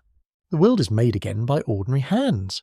Perhaps that is the hidden tenderness inside the unsettling story. Humans may be made for service, or they also become makers. The creature formed from clay learns to form clay. The worker made to relieve the gods learns to build cities, record laws, sing laments, carve seals, raise children, bury the dead, and ask why the world is as it is. A tool becomes a storyteller, and that may be the deepest disturbance in the divine plan. Humanity is useful, yes. Humanity feeds the gods, maintains the temples, and endures the fields. But humanity also remembers. Humanity writes. Humanity turns clay into testimony. The created servant presses questions into the same earth from which the body was imagined to rise. By lamplight the tablet dries. The myth says humans were made because the gods desired rest. Yet the tablet suggests humans did not rest from wondering. They shaped the story of their own shaping, then left it where you could find it, long after their voices faded into dust. The clay body breathes, the clay tablet speaks, and between them the old question remains open, damp, and dark as river mud. A king stands where dust tries to become heaven. You see him not as a man eating, sweating, worrying, or waking too early with a headache. Those things surely happened, because royalty has never protected anyone from digestion or weather. Yet the image preserved in inscriptions prefers another body. It offers a ruler larger than ordinary breath, chosen by divine will, shaped for justice, ready to build, command, restore, and kneel. That kneeling matters. A Mesopotamian king does not only tower, he also bows. He presents himself as servant before the god, even while other people serve him. This is not contradiction in the ancient mind. It is balance. The king is high among humans because he is low before heaven. His humility upward becomes authority downward. A neat arrangement, one must admit. Convenient too. You approach a royal inscription in the shade. The stone is cool in the hand, or the clay cone is rough and small. Words spiral across it, pressed or carved with solemn confidence. The ruler names himself. He names his father. He names his city. He names the god who selected him. Then he tells what he built, repaired, conquered, dedicated, or set in order. The voice is formal, but beneath it you hear a pulse. Remember me correctly. Royal inscriptions from Sumerian cities such as Lagash, Ur, and Umma repeatedly connect rulers with divine favour and temple construction. Scholars at Harvard, Yale, and the University of Chicago have treated these texts as crucial evidence for the relationship between kingship, religion, and public works in early Mesopotamia. The king appears as builder, provider, warrior, shepherd, judge, and chosen servant. All of those roles are masks. They are also tools. The mask of builder tells the city that the king creates stability. The mask of warrior tells enemies that the god has teeth. The mask of shepherd tells common people that command is care. The mask of judge says order flows through the throne. The mask of chosen servant says disobedience to the king may become disobedience to heaven, which is a rather serious upgrade. The sacred line grows stronger through such language. A ruler's blood is framed as more than private ancestry. It becomes public architecture. His father's name is not a family detail. It is a pillar. His descent is displayed because legitimacy must be seen, heard, copied, sealed, buried in foundations, and repeated at ceremonies. Royal bloodlines are not just born, they are announced into reality. The city hears them, on festival days, perhaps. The king moves through streets where dust rises under sandals. Musicians play, priests chant, animals are led forward, women watch from doorways, children peer between adults. The air smells of smoke, wool, perfume, and nervous livestock. The ruler's clothing is carefully arranged, his beard is oiled, his gestures are measured. He is a man trained to become a symbol, and symbols are heavy. Imagine the pressure of standing between gods and people. If the harvest fails, eyes turn upward, then sideways toward the palace. If a canal collapses, someone asks whether order has weakened. If enemies take border fields, priests may read omens with tightened faces. A king cannot claim divine favour only when the sun is pleasant. Sacred kingship makes misfortune personal. That is the hidden cost. The sacred line receives honour, wealth, labour, and memory, but it also receives blame. To be chosen by gods is to have fewer private excuses. An ordinary man can say the season was harsh. A king must explain why the gods allowed harshness.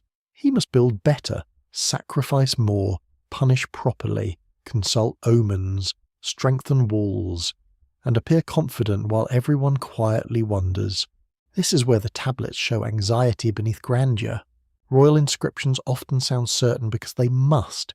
Certainty is part of the performance. The king states that he restored justice, defeated enemies, cared for temples, and acted under divine command. The formula steadies the city. It teaches listeners what to believe about power, and perhaps teaches the ruler too. Power repeats itself to sleep. A quirky fragment from royal tradition lies in foundation deposits. Kings placed inscribed cones, tablets, or objects inside temple foundations, where almost no living person would see them.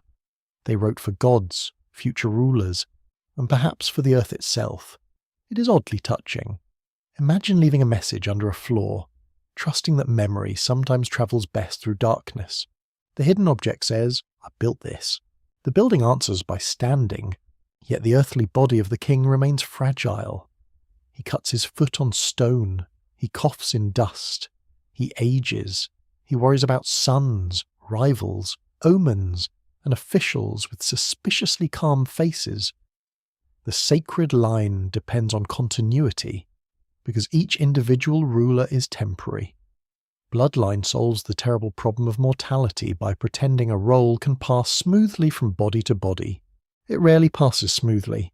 Ancient Mesopotamian politics could be unstable, with city-states competing over territory, canals, trade routes, and divine prestige. Records from conflicts involving Lagash and Umma show that borders, fields, and water rights could become matters of war. A ruler's sacred claims did not remove violence. They gave violence a cosmic vocabulary. A battle could become justice. A border stone could become sacred order. A field could become theology with barley in it. You stand on the edge of a disputed plain. The soil is dry at the surface, darker below. Irrigation channels glint in the sun. Men with spears gather near standards. Officials speak in tight voices. Somewhere behind them, scribes prepare to record the proper version of events, because even victory prefers paperwork. The king appears again. He is not merely defending land. He is defending the order granted to his city by its god. That claim changes everything. The sacred line becomes the armed hand of divine arrangement. The ruler's blood carries duty into war, construction, law, and ritual. If he succeeds, the gods chose well. If he fails, explanations become complicated. Very complicated. The open scholarly debate concerns how literally royal sacred language should be read.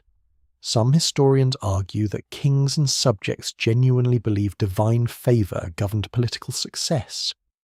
Others emphasise propaganda, suggesting inscriptions crafted ideal images to strengthen rule. A balanced reading allows both. Since ancient political language could be sincere and strategic at the same time, humans are capable of mixed motives. Kings especially.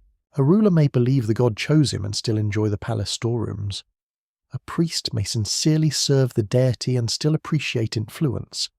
A worker may respect the king and still mutter about the overseer. Ancient society is not a painting with one colour. It is layered, smudged, and more believable because of that. The king between heaven and dust is therefore not merely villain or hero. He is a hinge. Through him, divine order is imagined to enter the city. Through him, labour is commanded, temples are raised, armies are summoned, and justice is proclaimed. He stands at the narrow point where sacred story becomes public action. That hinge can creak. You hear it in the statues with wide eyes and clasped hands. Many votive figures from Mesopotamian temples show worshippers eternally attentive before the gods. The king's image participates in that same dream of permanent presence. Since the human body cannot stand forever, an image stands in its place. Since a voice dies, an inscription speaks. Since a reign ends, a bloodline claims continuation. The sacred line is an argument against disappearance, but clay and stone are honest in their own slow way.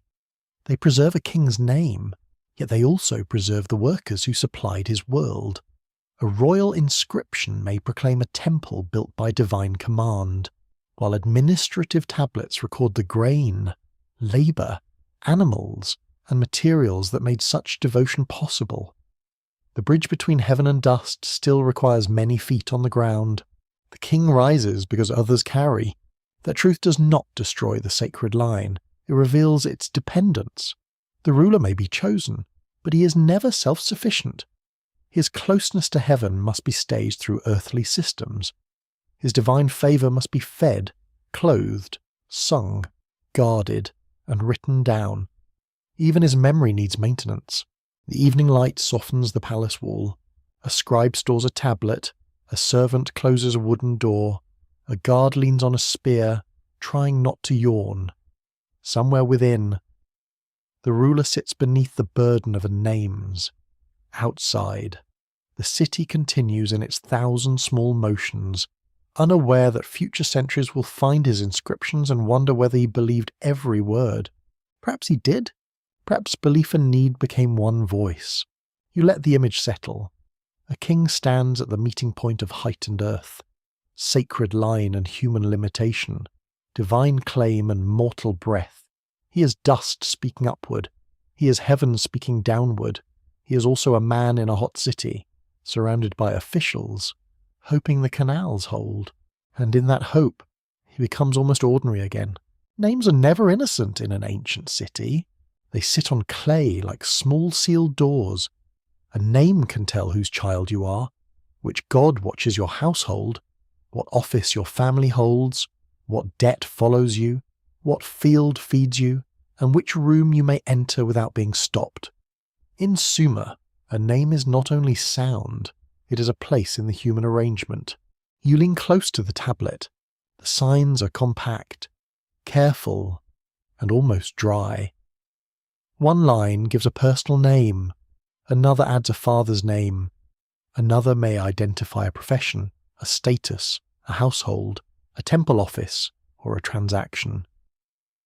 The tablet does not pause to explain the person's childhood, private fears, favourite smell, or whether their sandals made an annoying noise in the courtyard. Ancient records are rarely that generous. Still, names gather. They form clusters around institutions. They attach to gods. They repeat across generations. They appear beside land, offerings, labour, livestock, marriage, inheritance, and legal disputes.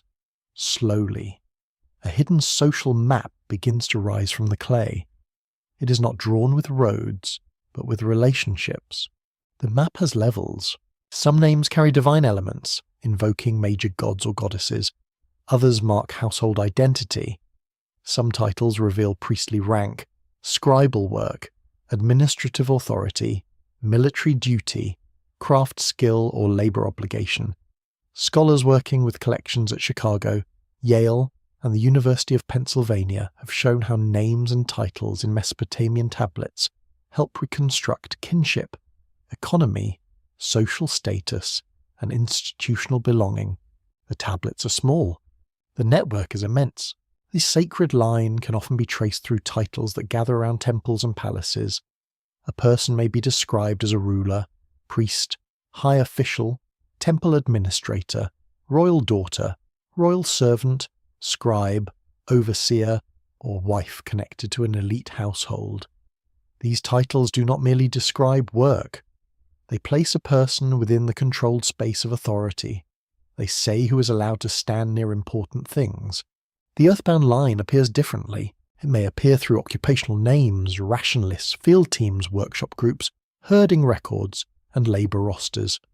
A person is known by what the system needs from the body. Grinder, weaver, boatman, shepherd, brick carrier, canal worker, field hand. Their names survive, but often with the dust of task clinging to them. You notice the difference. One name is wrapped in office, another is tied to effort. One name leans toward shrine and seal, another bends toward field and storehouse. Neither is complete, yet the direction matters. The tablet becomes less like a page and more like a room, with some people seated on cushions and others waiting by the door. That door is important. Access is one of the oldest forms of power. Who can enter the storeroom? Who can witness a contract? Who can touch temple property? Who can marry into a household? Who can inherit land? Who can speak in court? Who can be named as son, daughter, wife, servant, dependent, debtor, or official? Each question is a small cut in the fabric of society. Together, they shape blood. Not blood as modern biology. Blood as belonging. Blood as a remembered line. Blood as a legal and ritual thread running through generations. The city does not need to say two bloodlines in one neat sentence. It can produce the effect through thousands of smaller acts. It names some people as carriers of office, and others as carriers of obligation. That is how a hidden division becomes ordinary. You sit in a scribal office near evening. A reed stylus lies beside a damp tablet. The room smells of clay, stale beer, and wool garments warmed by the day. A young scribe whispers signs to himself, afraid of making an error. An older scribe watches with the expression of a man who has corrected the same mistake too many times, and now doubts civilization itself. A tiny comedy survives. Sumerian school texts often show the training of scribes as difficult, repetitive, and filled with discipline. One may imagine the apprentice learning name after name, title after title, sign after sign, slowly absorbing not only writing, but hierarchy. To write properly is also to classify properly. The hand learns the shape of society. That is a mainstream fact of deep importance. Literacy in ancient Mesopotamia was limited and specialized. Although spoken language belonged to daily life, writing was largely the skill of trained scribes attached to institutions such as temples, palaces, and administrative households. This meant that social memory passed through a narrow professional class. The scribe did not invent every hierarchy, but he preserved them with remarkable efficiency. The stylus had power. A person wrongly named could suffer. A missing title could reduce status. A recorded debt could outlive excuses. A seal impression could bind a transaction. Ancient writing did not merely sit and look clever. It acted. Names could move goods. Names could protect rights. Names could trap people. The sacred line understood this well. Elite households preserved descent through named fathers, named mothers, marriages, titles, and claims of service to gods. The more clearly a family could place itself within a respected chain, the more firmly it could stand. A genealogy is a ladder built from memory. Each ancestor becomes a rung, unless an inconvenient ancestor appears, in which case ancient families, like modern families, may suddenly become selective historians. The earthbound line had genealogies too. Of course, every worker had parents, kin, origins, and private stories, yet the tablets often preserve them only when useful to administration. A father's name may identify responsibility. A household connection may mark labour or dependency. A family may be visible because of debt, ration entitlement, or service obligation. Memory follows function. This can feel cold, but it also reveals endurance. A low-status name in a ration list may be the only surviving trace of a person no royal hymn would ever honour. That clay fragment becomes a narrow lantern. It does not show the whole face, but it proves the person was not imaginary. Someone's existence survived because the system needed to count them. There is tenderness in that, though it is rough tenderness. A quirky fringe tidbit belongs to the names of gods inside human names. Later readers sometimes search these names as secret clues to hidden blood descent, as if each divine element proves literal ancestry from a god. The idea is tempting in a moonlit sort of way. Yet in ancient naming practice, invoking a deity could express devotion, protection, gratitude, hope, or family tradition. A person named for a god was not automatically a demigod wandering to the grain office. That would have made accounting much more interesting. The open scholarly debate around Mesopotamian names concerns how much they reveal about personal identity. Some researchers see names mainly as evidence for kinship, cult, and administration. Others argue that changes in naming patterns can reveal political shifts, religious preferences, migration, or social aspiration. A further question asks whether humble names can recover voices otherwise buried beneath elite records. The answer remains beautifully partial. A name tells something, never everything. You hear names being called in a courtyard. Workers step forward to receive rations. Officials answer to titles. A priest is summoned by office. A child hears his father named and understands that lineage is not abstract. It stands beside him in public. It can lift him, bind him, shame him, protect him, or leave him exposed. The hidden division of names now becomes clear in a soft, unsettling way. The sacred line is preserved through names that look upward, toward gods, temples, offices, and ancestral legitimacy. The earthbound line is preserved through names that move sideways through labour, rations, teams, households, and fields. Both are written, both endure, but one is remembered as authority, while the other is remembered as service. The tablet dries in the fading light. Once dry, it becomes harder to alter. That is the ancient danger. A spoken insult can dissolve, a mistaken promise can blur in memory. A name on clay acquires a stubborn body. It waits in a storeroom, under a floor, in a broken archive, beneath dust, until another age lifts it and wonders what sort of world made such categories feel natural. You hold that question gently. Perhaps every civilization hides a social map inside its names. Some names open doors. Some names explain why doors stay shut.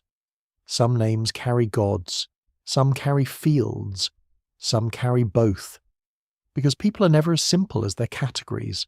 And somewhere in the old city, a scribe presses one more name into clay, unaware that the mark is not merely record. It is a tiny act of placement inside the long, quiet architecture of human memory. Power does not pass only through fathers. In the old cities, it also passes through women standing in doorways, seated in courtyards, named in contracts, installed in temples, married across rival households, and remembered by titles that carry more weight than their quiet surfaces suggest. The sacred line is not a straight spear thrown from man to son. It is more like woven cloth, with hidden threads running sideways, downward, and back again through mothers, daughters, wives, sisters, and priestesses. You enter a chamber where the air is cooler. Thick walls hold back the heat. A lamp burns with a steady yellow eye. Fine wool lies folded in a basket. A copper mirror rests near a low stool. The smell is of oil, clean linen, stored grain, and faint incense drifting from another room. Somewhere beyond the wall, men speak about land and offerings, but inside this quieter space, another kind of authority gathers. It is not weaker, it is simply less loud. Sumerian and broader Mesopotamian records preserve women in many roles, from household managers and workers to priestesses, queens, property holders, musicians, weavers, and dependents. Scholars at institutions such as Yale, Oxford, and the University of Chicago have studied legal and administrative tablets, showing that women could appear in contracts as temple service, economic records, and royal households. Their position varied widely, but they were never absent from the machinery of society. A sacred line needed them. A royal daughter could seal an alliance. A queen could manage estates, support temples, and appear in public memory. A priestess could become a living bond between a powerful family and a god's household. A mother could shape succession by the simple, terrifying fact of whose child was recognized as legitimate. In a world obsessed with descent, women were not decorative. They were the gatekeepers of continuity. That gate could be guarded fiercely. You imagine a highborn girl learning the rules of a house before she fully understands them. She hears names repeated with special care. She watches which visitors are received warmly and which are made to wait. She learns which gods protect the family, which marriages are useful, which servants carry messages, and which smiles are less friendly than knives. Ancient politics often begins at the meal mat. No trumpet announces it. The sacred line depends on controlled reproduction. But that phrase sounds cold, almost too modern. In lived reality, it means marriages arranged with watchful eyes. It means daughters leaving familiar courtyards for households where their bodies, children, and loyalties matter politically. It means mothers remembering who owes favours. It means women carrying both affection and strategy in the same tired heart. The tablets rarely tell you their private feelings. They tell you enough to sense pressure. One of the most striking figures from Mesopotamian history is the high priestess, a woman installed in a major temple office, sometimes drawn from royal families. In later Akkadian and Sumerian tradition, Enheduanna, daughter of Sargon of Akkad, is remembered as a high priestess and is associated with hymnic compositions. Modern scholarship continues to discuss the authorship and transmission of these texts, but her remembered status shows how female sacred office could become part of royal ideology. Her name glows strangely, not softly, either. A high priestess could stand at the meeting point of dynasty and deity. Her body was not only personal, it carried the presence of a political order inside sacred space. Through her office, a ruler's family could claim intimacy with a god or goddess of immense importance. Her prayers, rituals, residence, and public identity strengthened the connection between bloodline and heaven. This is sacred descent with a woman's face. The temple woman complicates the simple image of two lines. She may belong by birth to an elite household, yet live within an institution supported by labourers. Her clothing may be woven by workers. Her food may come from fields tended by earthbound hands. Her songs may rise in rooms cleaned by servants. She's high in status, but her sacred role rests on the same material system as everyone else. No one floats above grain. Even holiness eats. In the weaving houses and textile workshops, women of lower status appear differently. Administrative tablets from Mesopotamia record large groups of female workers receiving rations, especially in textile production. Their labour was essential to temple and palace economies. Wool became garments, offerings, trade goods, and signs of rank. A robe worn by a priest or ruler may begin with a woman whose name survives only beside a ration. The contrast is sharp. One woman wears the sacred cloth, another makes it until her fingers stiffen. One woman's title links her to divine office, another woman's task links her to output. Both belong to the city, both are necessary. Yet memory lifts one with ceremony and presses the other into account. This is not an easy division. It never is. The earthbound women are not simply silent victims. Some may have formed friendships, rivalries, habits, songs, complaints, jokes, and practical wisdom within their work groups. They may have known the best way to soften wool, hide fatigue from an overseer, stretch a ration, comfort a child, or mock authority under their breath with perfect timing. Ancient women were human, which means wonderfully inconvenient for neat theories. Still, the system measured them. The smell of wool fills the workshop. It is oily, animal, warm, and persistent. Loom weights hang in rows. Hands move thread across thread. Dust catches in the throat. A woman shifts her weight on sore knees. Another hums quietly. Outside, a donkey complains with the dramatic confidence of all donkeys, ancient or modern. The world continues. A quirky tidbit surfaces from later Mesopotamian omen and ritual texts, where women's bodies, dreams, births, and household signs could become matters of interpretation. Ancient experts sometimes treated daily life as a page written by the gods. A strange birth, an unusual mark, or a troubling dream might be read as a message. One can almost hear the exhausted mother wishing the universe would stop commenting. Yet these practices reveal something profound. Women's bodies were seen as thresholds: birth, descent, inheritance, purity, alliance, and omen all gathered there.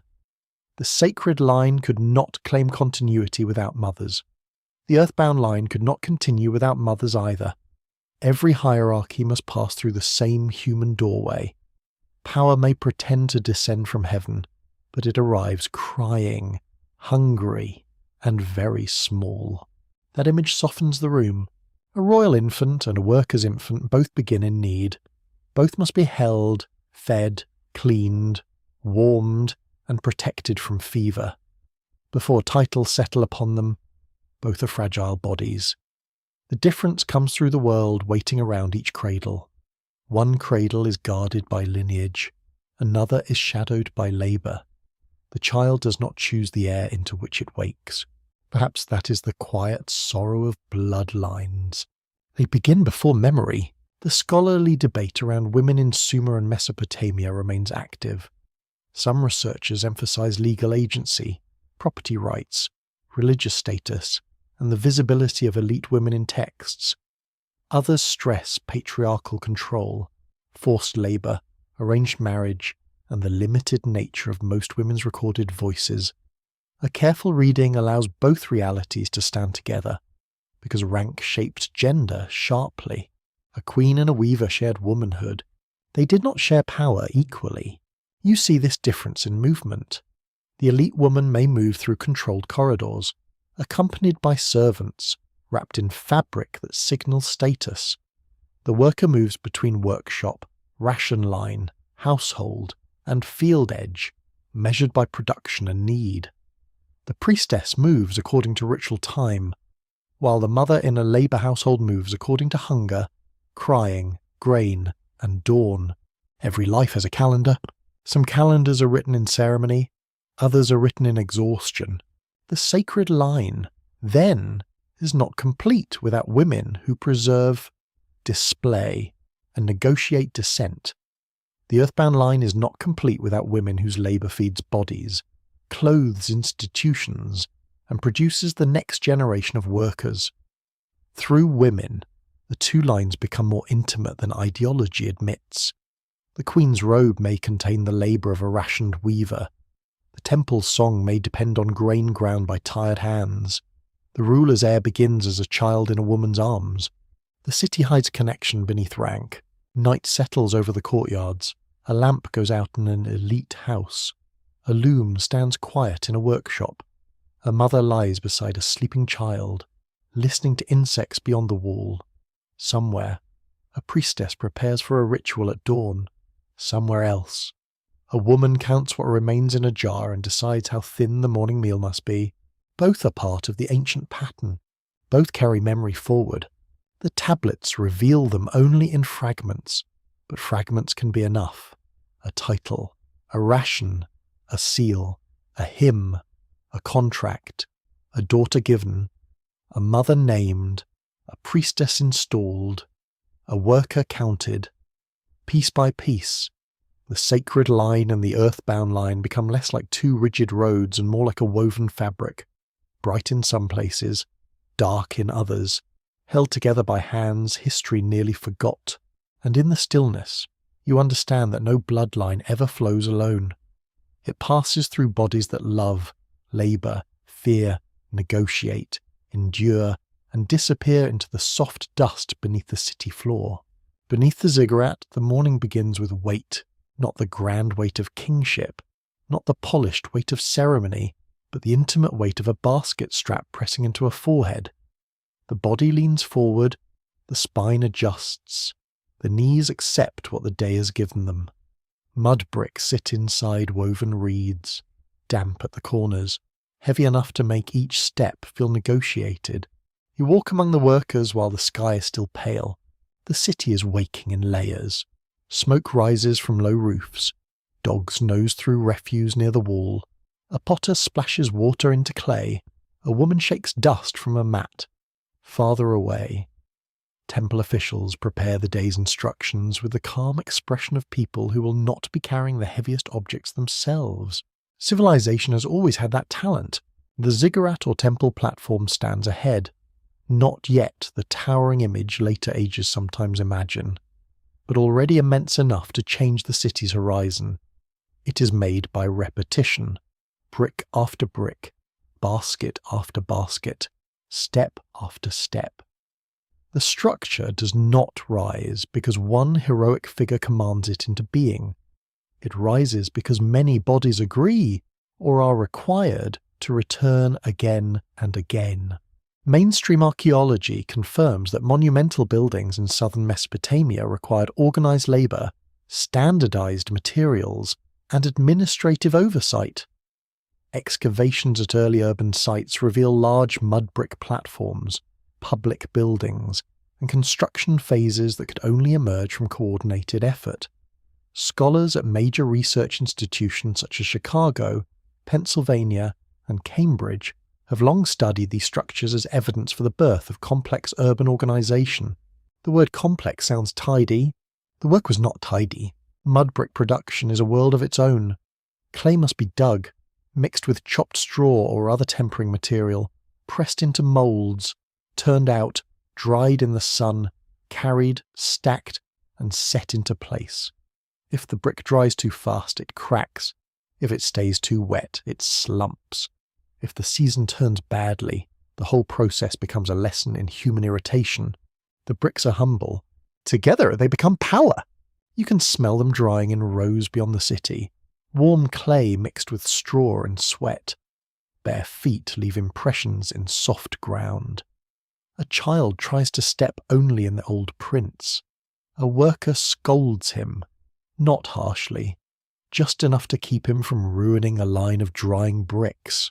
Somewhere, a foreman counts. Somewhere, a scribe waits with tablet ready. Labour becomes visible through number. The earthbound line gathers here in its most physical form. These people are not only feeding the temple, they are making it stand. Their bodies transfer landscape into architecture. River mud becomes brick. Brick becomes platform. Platform becomes sacred height. Sacred height becomes proof that the city is favoured. The transformation is astonishing, but the bodies doing it remain ordinary. Aching, thirsty, and dust-covered, a strange exchange occurs. The worker gives strength to the building gives glory to someone else. That sentence is simple, almost too simple, but it holds a long history. Ancient inscriptions often name rulers as builders, and in a political sense that is true. They order, fund, dedicate and claim. Yet the physical touch belongs to others. The bricks pass through hands that rarely receive hymns. The wall remembers palms, even when the inscription remembers kings. Touch lingers in materials. A worker setting bricks may know the pattern of a wall better than the ruler who dedicates it. He knows where the mud was stubborn, where a corner sagged, where the sun made work unbearable, where someone cursed softly and made everyone laugh. These are not royal facts. They are human facts. They seldom enter official texts, which is a pity, because history would improve greatly with more recorded complaints about clay. The tablets offer glimpses instead. They record rations for workers assigned to construction, transport, canal maintenance, and craft production. They show labour divided by task, time, gender, status, and institutional need. They show that the lower line was not one flat mass, but a complex field of free labourers, dependents, captives, specialists, hired workers, and household members under different obligations. The earthbound line had layers. A skilled carpenter did not live exactly like a brick carrier. A boatman did not work like a grinder of grain.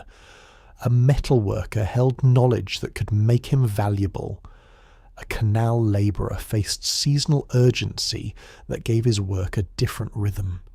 Yet all of them shared proximity to material necessity. Their value was measured through what their bodies and skills could produce.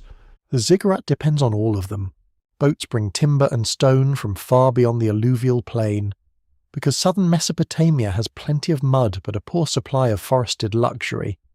Reeds arrive from marshes. Bitumen seals surfaces. Ropes bind loads. Animals haul materials. Potters make vessels. Brewers produce drink for workers. Bakers feed crews. Scribes record distributions. Overseers maintain pace. Nothing sacred is ever simple. Even a staircase requires an economy. A quirky tidbit from building practice lives in the mark, sometimes found on bricks. Some were stamped or inscribed with royal names, turning ordinary construction units into repeated political messages. Imagine a king placing his name on bricks by the thousand. Just in case a wall forgot who was in charge, one has to admire the confidence or the anxiety. Probably both. Stamped bricks make memory mechanical. Each unit carries authority, even if the hand that formed it belonged to someone unnamed. The sacred line spreads across the building surface through text. The earthbound line spreads through labour. One leaves a visible name. The other leaves the building itself. You stand at the foot of the rising structure. A man passes carrying a load. His breath comes hard. His shoulders shine with sweat. A woman brings water to workers nearby. A young apprentice hauls smaller bricks, trying not to show weakness. An older worker looks at the platform with a face that might be pride, resentment, fatigue, or all three braided too tightly to separate. That braided feeling is important. Ancient labourers may have felt pride in building a god's house. They may have believed their work protected the city. They may also have felt the bitterness of obligation, the fear of overseers, the ache of ration dependence, and the ordinary wish to stop. Human beings do not experience systems and single emotions. A person can love the festival and hate the workload that prepares it. The scholarly debate around public labour in early Mesopotamia asks how coercive these systems were. Some researchers emphasise corvée labour, dependent workers, and institutional control. Others point to wages, rations, craft specialisation, and the possibility of communal obligation rather than pure force. A more careful view sees many forms of labour coexisting, shifting across time, city, and crisis. The evidence breathes unevenly. A ration can be payment, support, control, or all at once. A work assignment can be duty, punishment, service, livelihood, or survival. A monumental building can be shared pride and elite display in the same sunlit wall. The tablets do not always tell us where one meaning ends and another begins. Still, the body knows. The body knows the strap. The body knows heat. The body knows clay under fingernails. The body knows the relief of shade and the sharp pleasure of water. The body knows when grain is enough, and when the stomach will complain before dawn. At midday the city blazes. White light strikes the brick surfaces until they seem almost alive. Workers pause under awnings. Someone pours beer into a coarse vessel. Someone rubs mud from a heel. A child sleeps beside a basket. Above them, the platform rises with calm authority, as if it had lifted itself from the plain by divine patience. It did not. The earthbound line lifted it. The line of labour extends beyond the ziggurat into fields, canals, boats, workshops, kitchens, and storerooms. It is not a line of shame. It is the deep foundation of human society. Yet the ancient texts often frame it as service, burden, and duty. That framing matters, because it teaches who receives glory and who receives continuation. A foundation is necessary. It is also buried. Evening slowly enters the work site. The heat loosens its grip. The bricks glow red, then brown. Tools are stacked. Ration bowls appear. The workers descend from the platform, leaving it to stand taller than their own names. Dust clings to their ankles as they return through the city's narrow ways. Behind them, the sacred building remains. It appears still, but it is full of motion remembered by matter. Every brick is a quiet witness. Every step contains vanished breath. Every wall carries the shape of human effort hidden beneath divine meaning. The earthbound line does not merely live beneath the ziggurat, it becomes the ziggurat, made vertical, made sacred, made almost invisible by its own success. And under the first stars, as the city looks upward, not noticing that heaven has been built from mud, water changes the meaning of blood. It enters quietly at first, through rumour, dark clouds, swollen channels, and the strange behaviour of animals before a storm. Then it rises. It takes the familiar world and removes its edges. Field boundaries vanish. Doorways become mouths. Roads become brown currents. The city, which seemed so solid beneath sun and ritual, suddenly learns that brick is only patient mud waiting to be reminded. You hear rain on reeds. It is not the gentle rain of a garden. It is a hard, insistent striking, 1,000 fingers tapping roofs, walls, baskets, jars, and bare shoulders. The air smells of wet clay, frightened livestock, and river water carrying broken things. People shout across courtyards.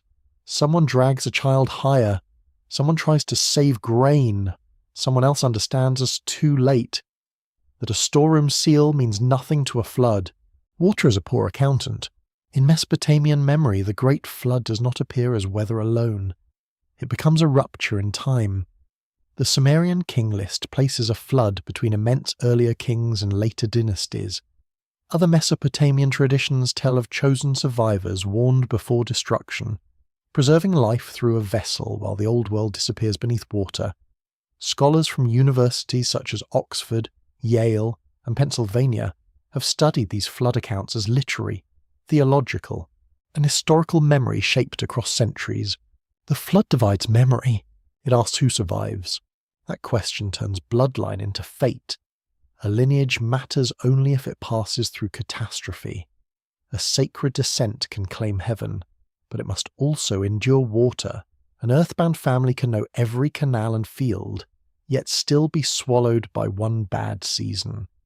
Flood stories are not only about death, they are about selection, preservation, and the terrifying narrowing of humanity into those who remain. You stand on a rooftop in the storm. The temple platform rises above the water, but even it looks less confident now. The lower streets have vanished. Pots float. A wooden door turns slowly in the current. A goat cries from somewhere unseen. The sky's the colour of lead, and the river has forgotten its banks. The gods, who once received bread in ordered rooms, now seem to have overturned the table. The sacred line trembles here. If rulers are chosen, why does disaster come? If temples maintain order, why does water climb their steps? If humans were made to serve the gods, why are servants drowned with their offerings? The flood forces ancient imagination to answer questions too large for ordinary ritual. It cannot be explained as a broken canal alone. It becomes moral, cosmic, and ancestral. Perhaps the world before deserved ending. Perhaps the gods were angered. Perhaps humans became too numerous, too noisy, too difficult. Ancient flood traditions often contain this strange complaint about human disturbance. Humanity grows loud. The divine world is troubled. Sleep is broken. A decision is made. It is both mythic and uncomfortably domestic. Apparently even gods have limits when neighbours are noisy. The joke is small, but the fear beneath it is not. Noise becomes sin. Life becomes excess. In flood memory, the survivor is crucial. The survivor is warned, instructed, hidden, favoured, or clever enough to obey quickly. He builds. He seals. He gathers life. He floats while others sink. Through him, continuity passes. Blood becomes a fragile thread stretched across black water. This survivor is not merely lucky. He becomes an ancestor of the restored world. That is where the hidden division deepens. A chosen survivor can found a new sacred line, one marked by divine warning and preserved life. Those outside the vessel become the erased majority, the drowned, earthbound multitude whose names disappear beneath silt.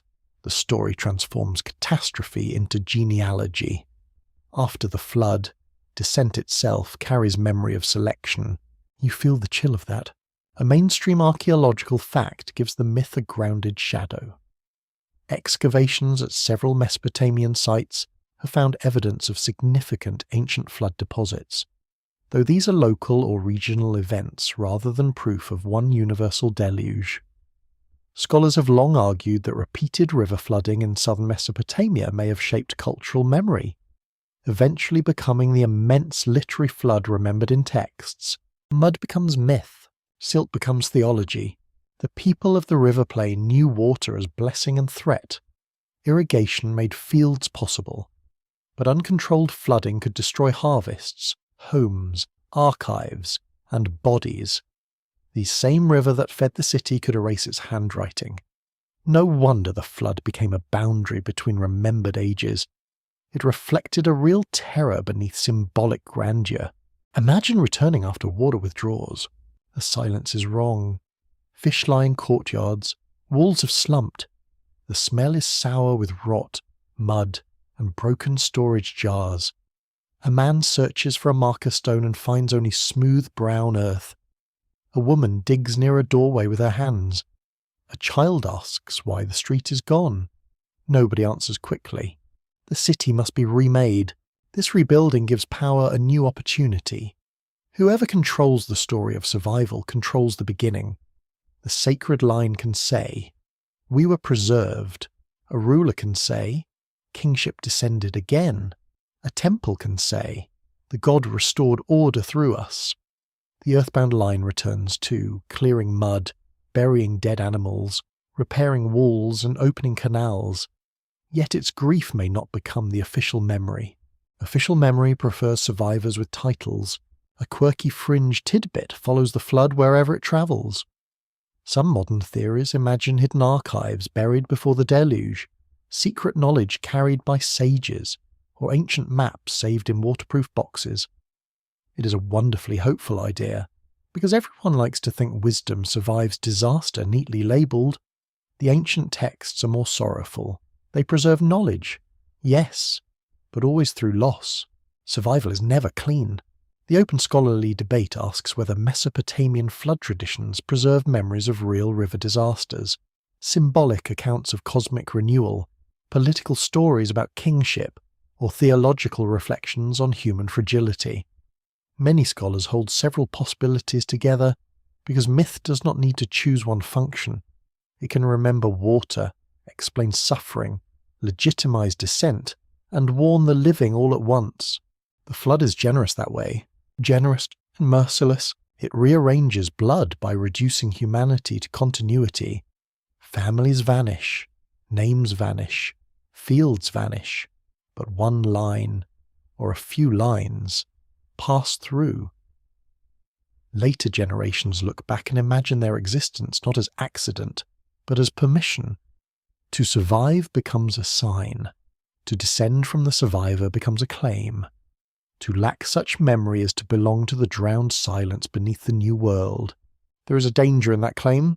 Every surviving order is tempted to call itself chosen. After catastrophe, people need meaning. They cannot live forever inside raw loss. So they build stories as they rebuild walls. They say the flood ended corruption, reset kingship, cleansed noise, punished arrogance, or carried divine will. Such stories comfort, but they also sort the dead. They make some lives part of destiny and others part of warning. You stand where the water has fallen. The mud grips your sandals. Broken reeds lie tangled against a wall. A tablet, half dissolved, rests near a threshold, its signs blurred, but not gone. A worker lifts bricks from a collapsed room. A priest washes a vessel. A ruler sends men to inspect the canal. Life begins again with aching practicality. Bread must be made. That is how worlds return. The two lines reappear in the reconstruction. The sacred line tells why the world has been spared. The earthbound line makes sparing livable. One line rebuilds legitimacy. The other rebuilds kitchens, fields, walls, and roads. The flood may claim to purify history, but history still needs hands to scrape mud from floors.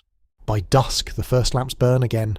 Their light reflects in puddles where streets once held dust. The smell of wet clay lingers everywhere. Somewhere, a family speaks the names of those missing. Somewhere else, an official record supplies for rebuilding. Above them, the temple platform stands stained by water, less perfect now, but still there.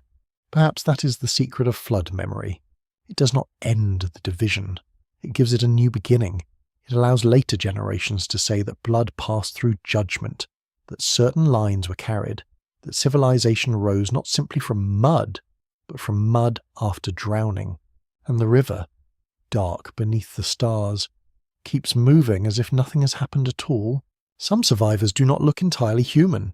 They move at the edges of old stories, half seen through broken lines, later copies, temple lore, and the uneasy imagination of scribes. They are sages, watchers, monsters, guardians, heroes, hybrids, ancestors, and servants of wisdom. They do not belong comfortably to the field or the throne. They stand in between, as if the ancient world remembered beings who crossed categories too easily. You meet them near water. The marshes spread under a dim sky, restless with reeds and insects. Fish break the surface, then vanish. Birds cry from hidden nests.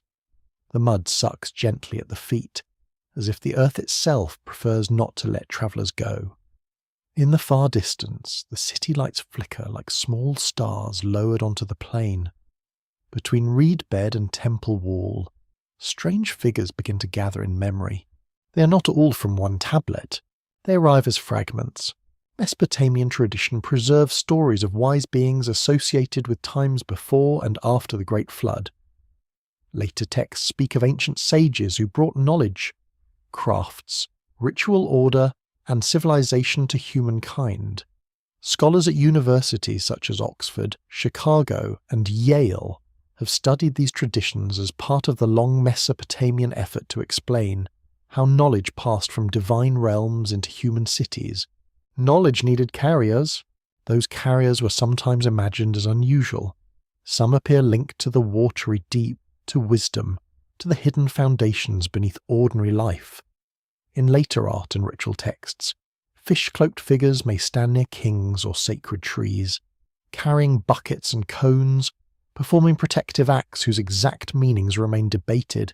They look calm, solemn, and faintly alarming, which is a useful combination for ancient supernatural staff.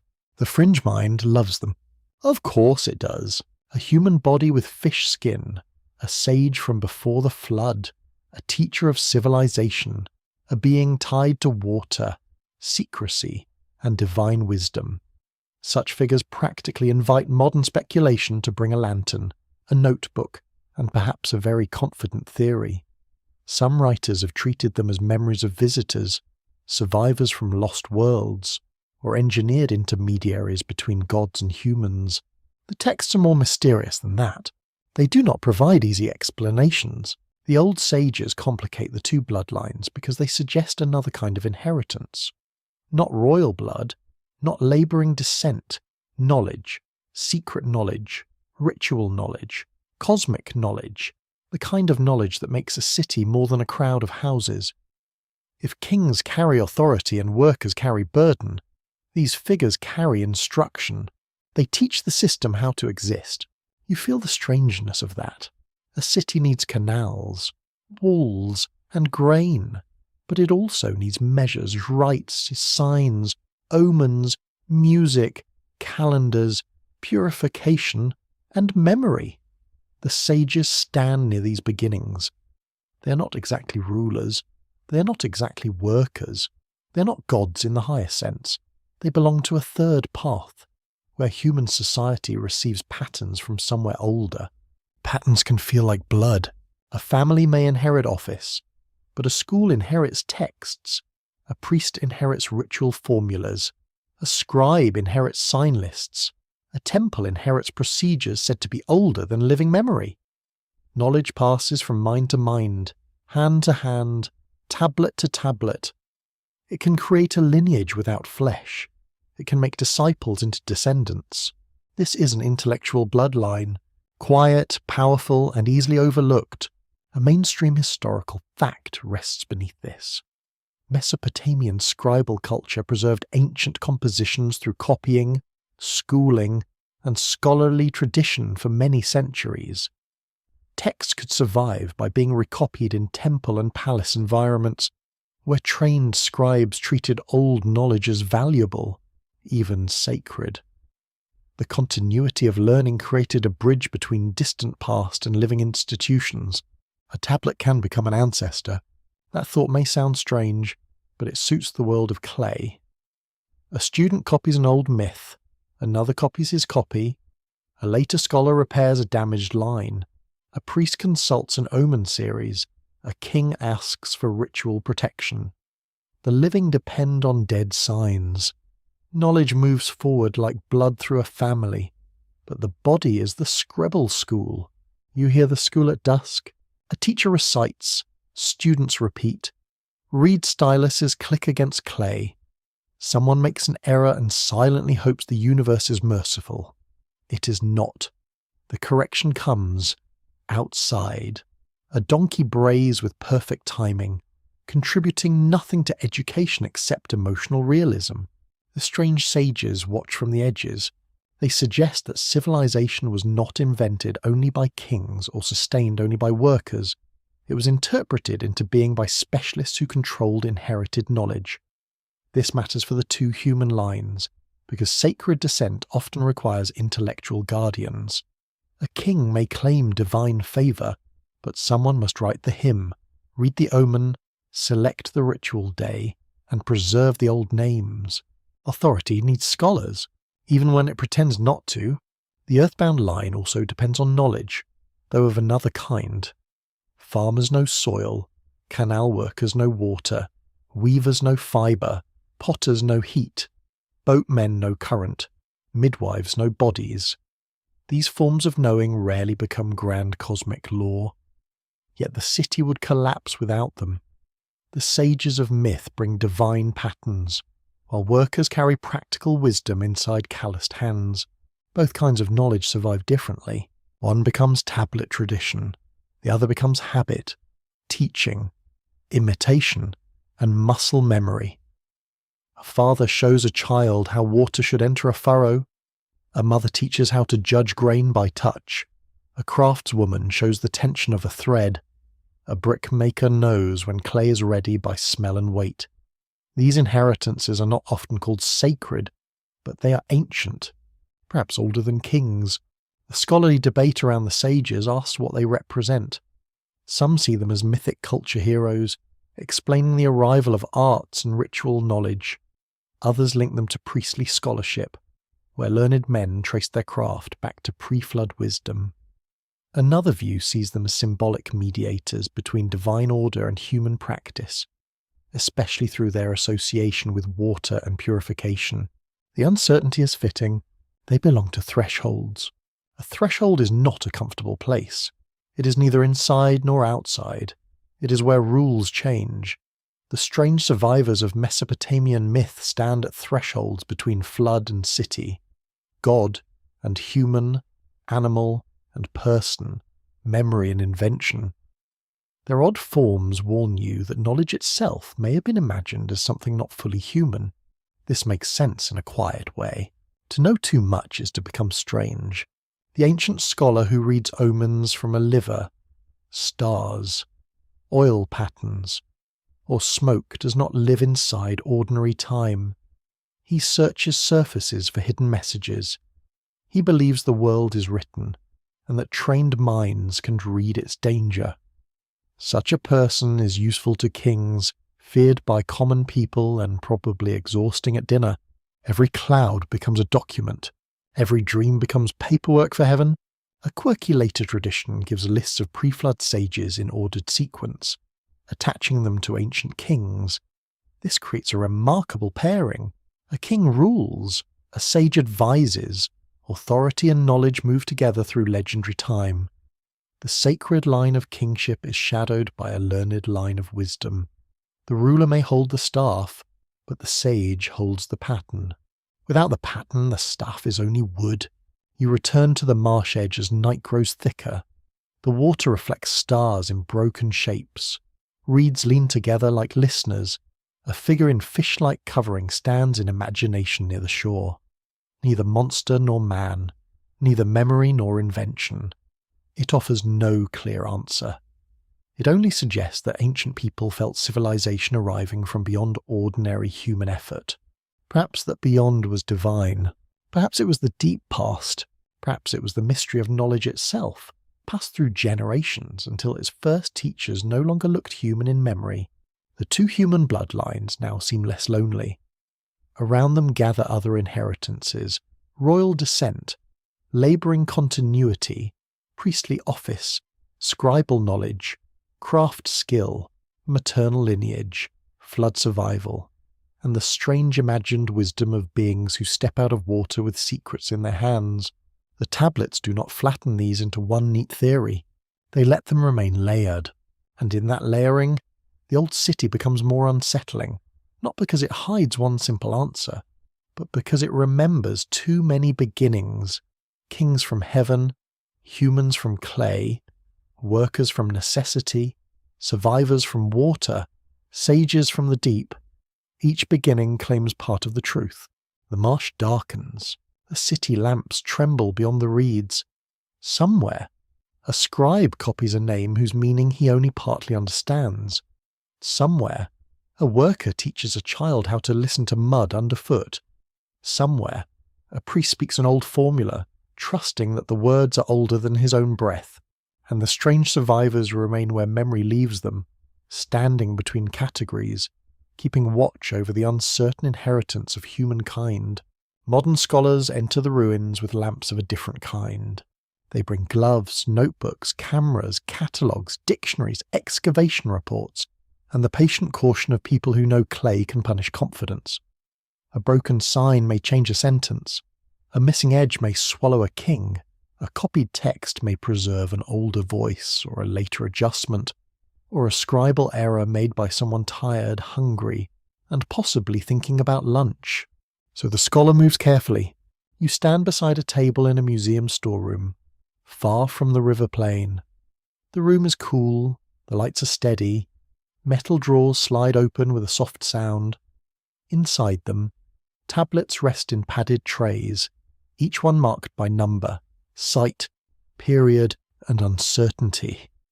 The smell is not marsh or incense now. It is dust, paper, cotton gloves, and old baked clay. The ancient world has become evidence. That change matters. A tablet that once managed sheep may now manage theories.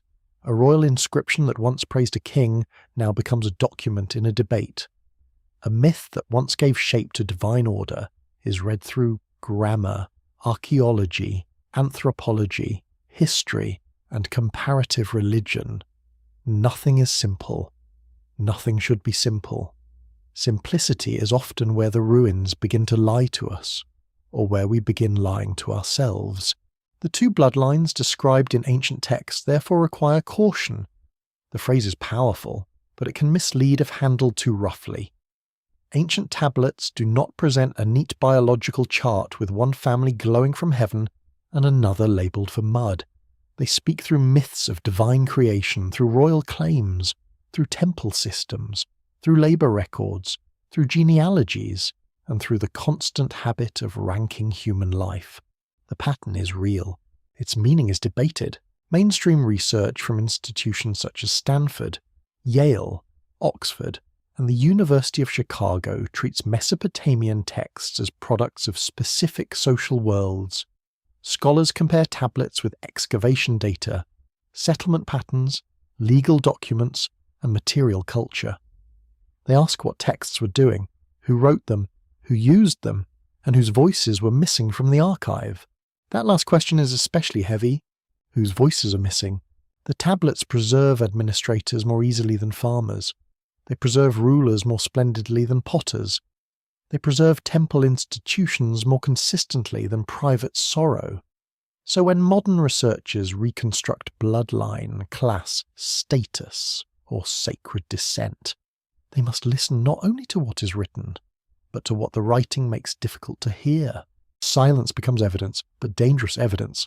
It is tempting to fill silence with whatever story feels most exciting: a hidden race, a forbidden lineage, a secret genetic memory. Starborn kings walking among clay-born servants. Such ideas move quickly because they satisfy the hunger for a single locked chamber behind history. The trouble is that ancient history is usually not one locked chamber. It is a collapsed city with many rooms, most of them missing roofs. Still, curiosity is not the enemy. Careless certainty is. A quirky fringe tidbit belongs here, because the tablets have attracted nearly every kind of speculation. Some readers search royal lists for impossible lifespans, creation myths for biological engineering, and fish-cloaked sages for visitors from beyond the sky. These interpretations can feel thrilling in the dark. Yet professional Assyriologists tend to return to language, context, copies, scribal schools, ritual practice, and the stubborn fact that ancient people use symbols as naturally as we use screens. The symbols do not become small when explained. They become deeper. If a king says kingship descended from heaven, a literal-minded reader may ask where it landed. A historian asks what the statement allowed the king to claim. A theologian asks how divine order entered human politics. An anthropologist asks how society made hierarchy feel natural. A literary scholar asks how the phrase shaped memory. Each question opens a different door. None alone is enough. The open scholarly debate concerns whether the apparent division between sacred descent and labouring humanity should be read primarily as myth, ideology, class structure, ritual language, or social memory. Some researchers emphasize elite self-presentation, arguing that royal and priestly households framed their power through divine closeness. Others examine administrative tablets to show how labouring populations were organised and sustained. Another group studies mythic creation, asking how stories of human service reflected the rise of institutions. The debate is not a fight in the noisy sense. It is a slow turning of the evidence. You can picture it in a university seminar room. A map of ancient Mesopotamia hangs on a wall. A tablet photograph glows on a screen. One scholar points to a sign and argues for a reading. Another raises a concern about dating. Someone mentions a parallel from a different city. Someone else warns that later copies may reshape older material. Coffee cools. The ancient world waits patiently while modern people try to behave. Mostly they do. This caution does not drain the mystery. It protects it. Without careful reading, the tablets become mirrors for modern fantasy. With careful reading, they become stranger than fantasy because they reveal a real human problem. How do societies convince people that unequal roles belong to the natural or divine order? That question is older than empire. It is older than philosophy. It may be as old as the first granary guarded by someone with authority over someone hungry. The two bloodlines can therefore be understood as a mythic and social language of division. One line is constructed through nearness to gods, rulers, temples, ritual offices, and remembered ancestors. The other is constructed through clay, labour, ration, production, service, and the body's obligation to the system. They are not sealed biological species. They are inherited positions given sacred explanation. This makes them no less powerful. In fact, it may make them more frightening. A biological claim can be disproven by evidence. A sacred social story can survive contradiction because it lives inside rituals, laws, meals, buildings, and habits. It can teach people to feel hierarchy before they can name it. It can make a child understand where to stand before anyone explains why. That is how deep stories work. Archaeology also complicates the image of strict lines, burials, houses, tools, and settlement remains show variation, movement, local difference, and change over time. Mesopotamia was not frozen. Cities rose, declined, fought, traded, absorbed strangers, rebuilt after floods, and changed political forms. A single theory applied too smoothly across centuries becomes suspiciously tidy. The ruins dislike tidiness, so you hold the pattern gently. You do not force every tablet to confess the same secret. You let a rationalist speak about labour. You let a myth speak about purpose. You let a royal inscription speak about legitimacy. You let a school text speak about training. You let temple accounts speak about sacred economy. Then gradually, you see how the pieces lean toward one another. A structure appears, but not a simple one. It resembles a woven mat pulled from the dust. Some strands are bright with divine names. Some are dark with mud and work. Some are broken. Some have been repaired by later hands. Scholars disagree about the pattern because parts are missing, but they agree that the mat was made by human beings living in institutions that linked heaven, labour, and power. That is enough to unsettle the room, because the tablets are not merely about Sumer. They ask you to consider how many later worlds built their own versions of sacred descent and earthbound service. Different gods, different kings, different languages, similar ladders, similar justifications, similar hands carrying weight while others speak of destiny. The museum room grows quiet. A scholar places the tablet back into its tray. The drawer closes. The ancient clay vanishes into darkness again, but not into silence. It leaves behind a question that scholarship can frame, test, refine, and complicate, yet never entirely soothe. Were the two bloodlines a mythic memory, a social structure, a ritual fiction, or a whispered truth about civilization itself? Perhaps they were all of these. Perhaps that is why the tablets endure. They do not give us the comfort of a single answer. They offer a system of clues, pressed into clay by people who believed the world had levels, and who built those levels into names, labour, temples, kingship, and stories of human origin. You leave the storeroom softly. Behind you, the drawers hold their ancient weight. Ahead of you, the modern world waits with its own categories, titles, inheritances, and quiet myths of who belongs near power and who must serve beneath it. The scholars keep reading. The clay keeps resisting, and the pattern remains, neither fully proven or easily dismissed, patient as dust under glass. The city begins to look like an experiment, not an experiment with glass vessels or clean tables. Of course. This one is made from heat, mud, hunger, ambition, gods, walls, rules, and the nervous brilliance of people learning how to live too close together. No one stands outside it with a clipboard. No calm observer says, "Let us test what happens when grain, ritual, authority, and memory are compressed into one crowded plane." Yet the experiment happens. You enter Sumer through its streets, not its legends. The lanes bend between walls of packed earth. Shadows fall sharply at noon. Reed mats hang over doorways. A donkey nudges a basket. A child runs barefoot through dust, vanishing behind a corner before an older voice can catch him. The city smells of bread, animals, river mud, smoke, sweat, onions, and stored barley. It is alive in too many directions. This is the hidden structure now revealed not as a single secret, but as a living arrangement. The two lines do not float above daily life. They are built into the way the city works.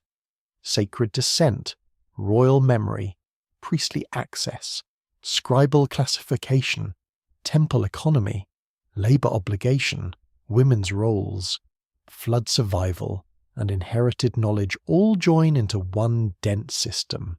The city teaches position. A person learns where to stand at ceremony. A person learns where to wait for rations. A person learns which names require bowed heads, which doorways are forbidden, which officials can delay a request, which gods must be honoured, and which tasks cannot be refused without consequence. No one needs to explain the whole structure at once. The body learns it by repetition. That is how systems become weather. They surround you until they feel natural. A mainstream historical fact anchors this vision. By the 3rd millennium before the Common Era, southern Mesopotamia contained competing city-states with temples, palaces, craft production, writing, long-distance exchange, legal procedures, and organized agricultural labor. Archaeologists and historians at institutions such as Chicago, Yale, and Pennsylvania have studied these developments as part of the earliest urban transformations in human history. Urban life changed the scale of obedience. In a village, power may wear familiar faces. In a city, power becomes offices, seals, storerooms, ledgers, walls, and schedules. It can be held by people you never meet. It can reach you through a ration list, a work assignment, a tax demand, a marriage arrangement, or the voice of an official reading from clay. The city makes distance govern. This is why the idea of a forgotten experiment feels fitting. Sumer tested whether thousands of people could be bound together through water control, grain storage, divine authority, written accounting, and shared fear of disorder. It tested whether labour could be directed at monumental scale. It tested whether gods could stabilise politics.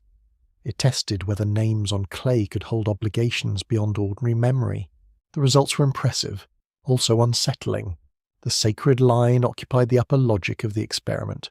It provided the explanation of why authority should concentrate. The gods choose, kingship descends, priests mediate, royal houses preserve favour, temple offices maintain contact with powers beyond the human. If order comes from above, then those nearest the above appear necessary. The earthbound line occupied the lower mechanics. It supplied the work that made the explanation visible. Fields had to produce surplus, canals had to move water, bricks had to rise, textiles had to fill storerooms, offerings had to reach the divine table. The sacred story needed bodies, and the bodies needed rations. The whole system turned through exchange, pressure, hope, and habit. You can hear it turning. A seal rolls across wet clay with a soft crunch. A gate hinge groans. A basket lands heavily on a storeroom floor. A priest chants in a high room. A woman pounds grain in a courtyard. A man curses a stubborn animal with admirable creativity, though the tablet does not preserve his exact words, which is probably a loss for literature. Daily life is never as solemn as inscriptions pretend. A quirky tidbit from archaeological reconstruction concerns the astonishing amount of mud brick maintenance required in Mesopotamian cities. Buildings made of earth need repair constantly. Rain, heat, salt, and time undo them. So the city is never finished. It must be patched, replastered, rebuilt, and renewed. Civilization in this landscape is less a permanent achievement than a chore with excellent public relations. That image matters deeply. The city as experiment requires endless maintenance, just like the hierarchy inside it. Sacred descent must be repeated. Rituals must be performed. Children must be taught. Records must be copied. Workers must be assigned. Myths must be told again, so the arrangement does not appear newly made by human choices. A system survives through repetition. It also survives through beauty. You should not imagine the Sumerian city only as a grim machine. It contains music, feasting, craft, prayer, flirtation, jokes, trade, lullabies, perfume, painted objects, polished stones, and the deep satisfaction of fields turning green after water arrives. A city that only crushes people cannot endure easily. It must also offer meaning, belonging, protection, spectacle, and moments of shared delight. That is what makes it powerful. A festival day may soften the edges of inequality. The god leaves the shrine, or appears to do so through ritual. People gather, food circulates, music rises, colours move through streets. The sacred line becomes visible and splendid. The earthbound line may feel itself part of something larger than exhaustion. For a little while, the city's structure feels not like burden, but like cosmos. Then morning returns. The canal still needs clearing. The open scholarly debate concerns whether early Mesopotamian urbanism should be understood primarily as centralized control, cooperative adaptation to difficult environments, elite extraction, religious integration, or gradual social negotiation. Some researchers emphasize coercion and inequality, others emphasize mutual dependence and the practical need for coordinated irrigation. A balanced view recognizes that cooperation and control can live in the same institution.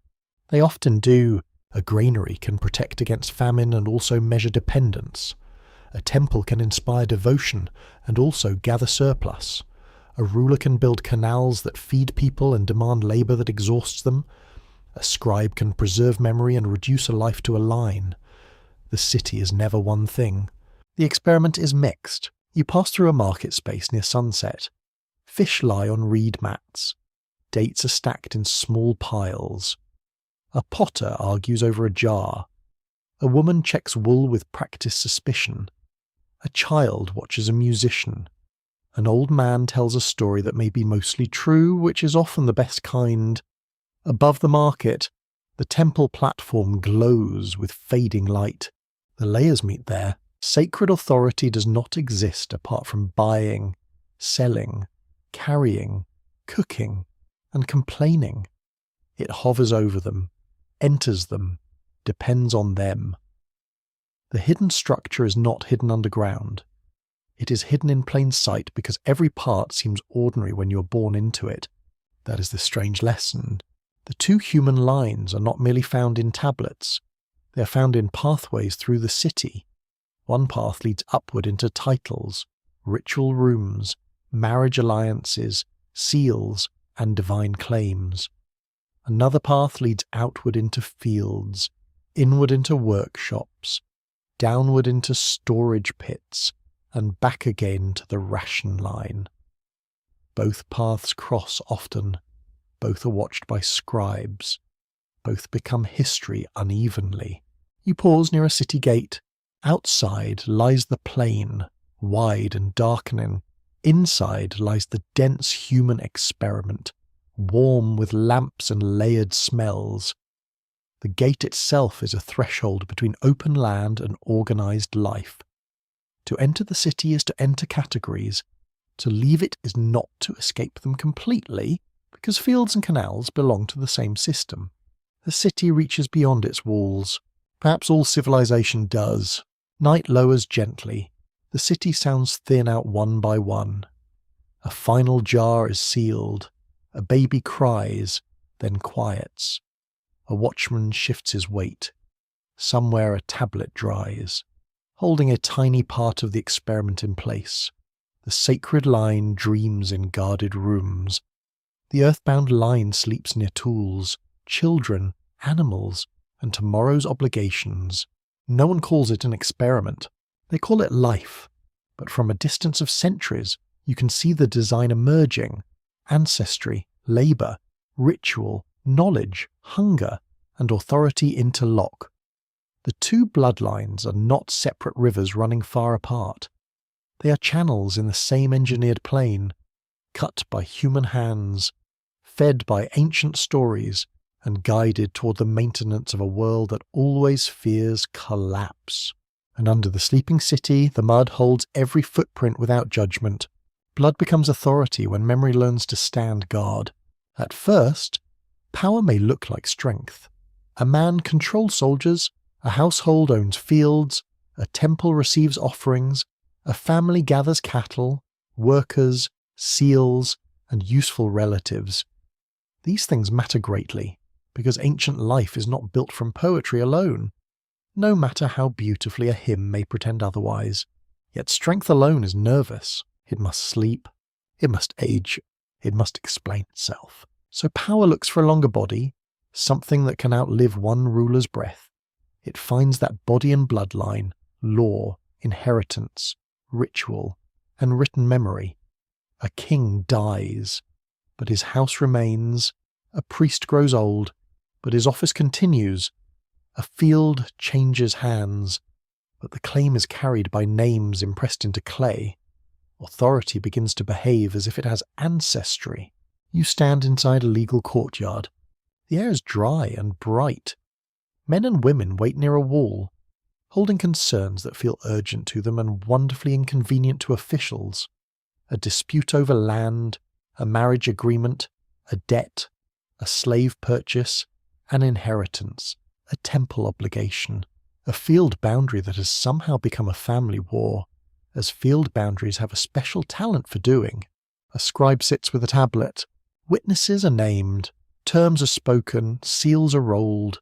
The clay receives the arrangement. Once dried, it will remember better than any tired uncle at a family gathering. This is where bloodline turns from story into procedure. It becomes enforceable. It can be challenged, defended, recorded, and carried forward. Records from Mesopotamia show that legal and administrative tablets could document inheritance, adoption, marriage, land transfers, loans, and household obligations. Scholars at major universities such as Chicago, Yale, and Pennsylvania have examined these documents to reconstruct how families, property, and social status were stabilized through writing. The archive made kinship practical. That sounds plain. It is not plain at all. When a person inherits, the past enters the present with legal teeth.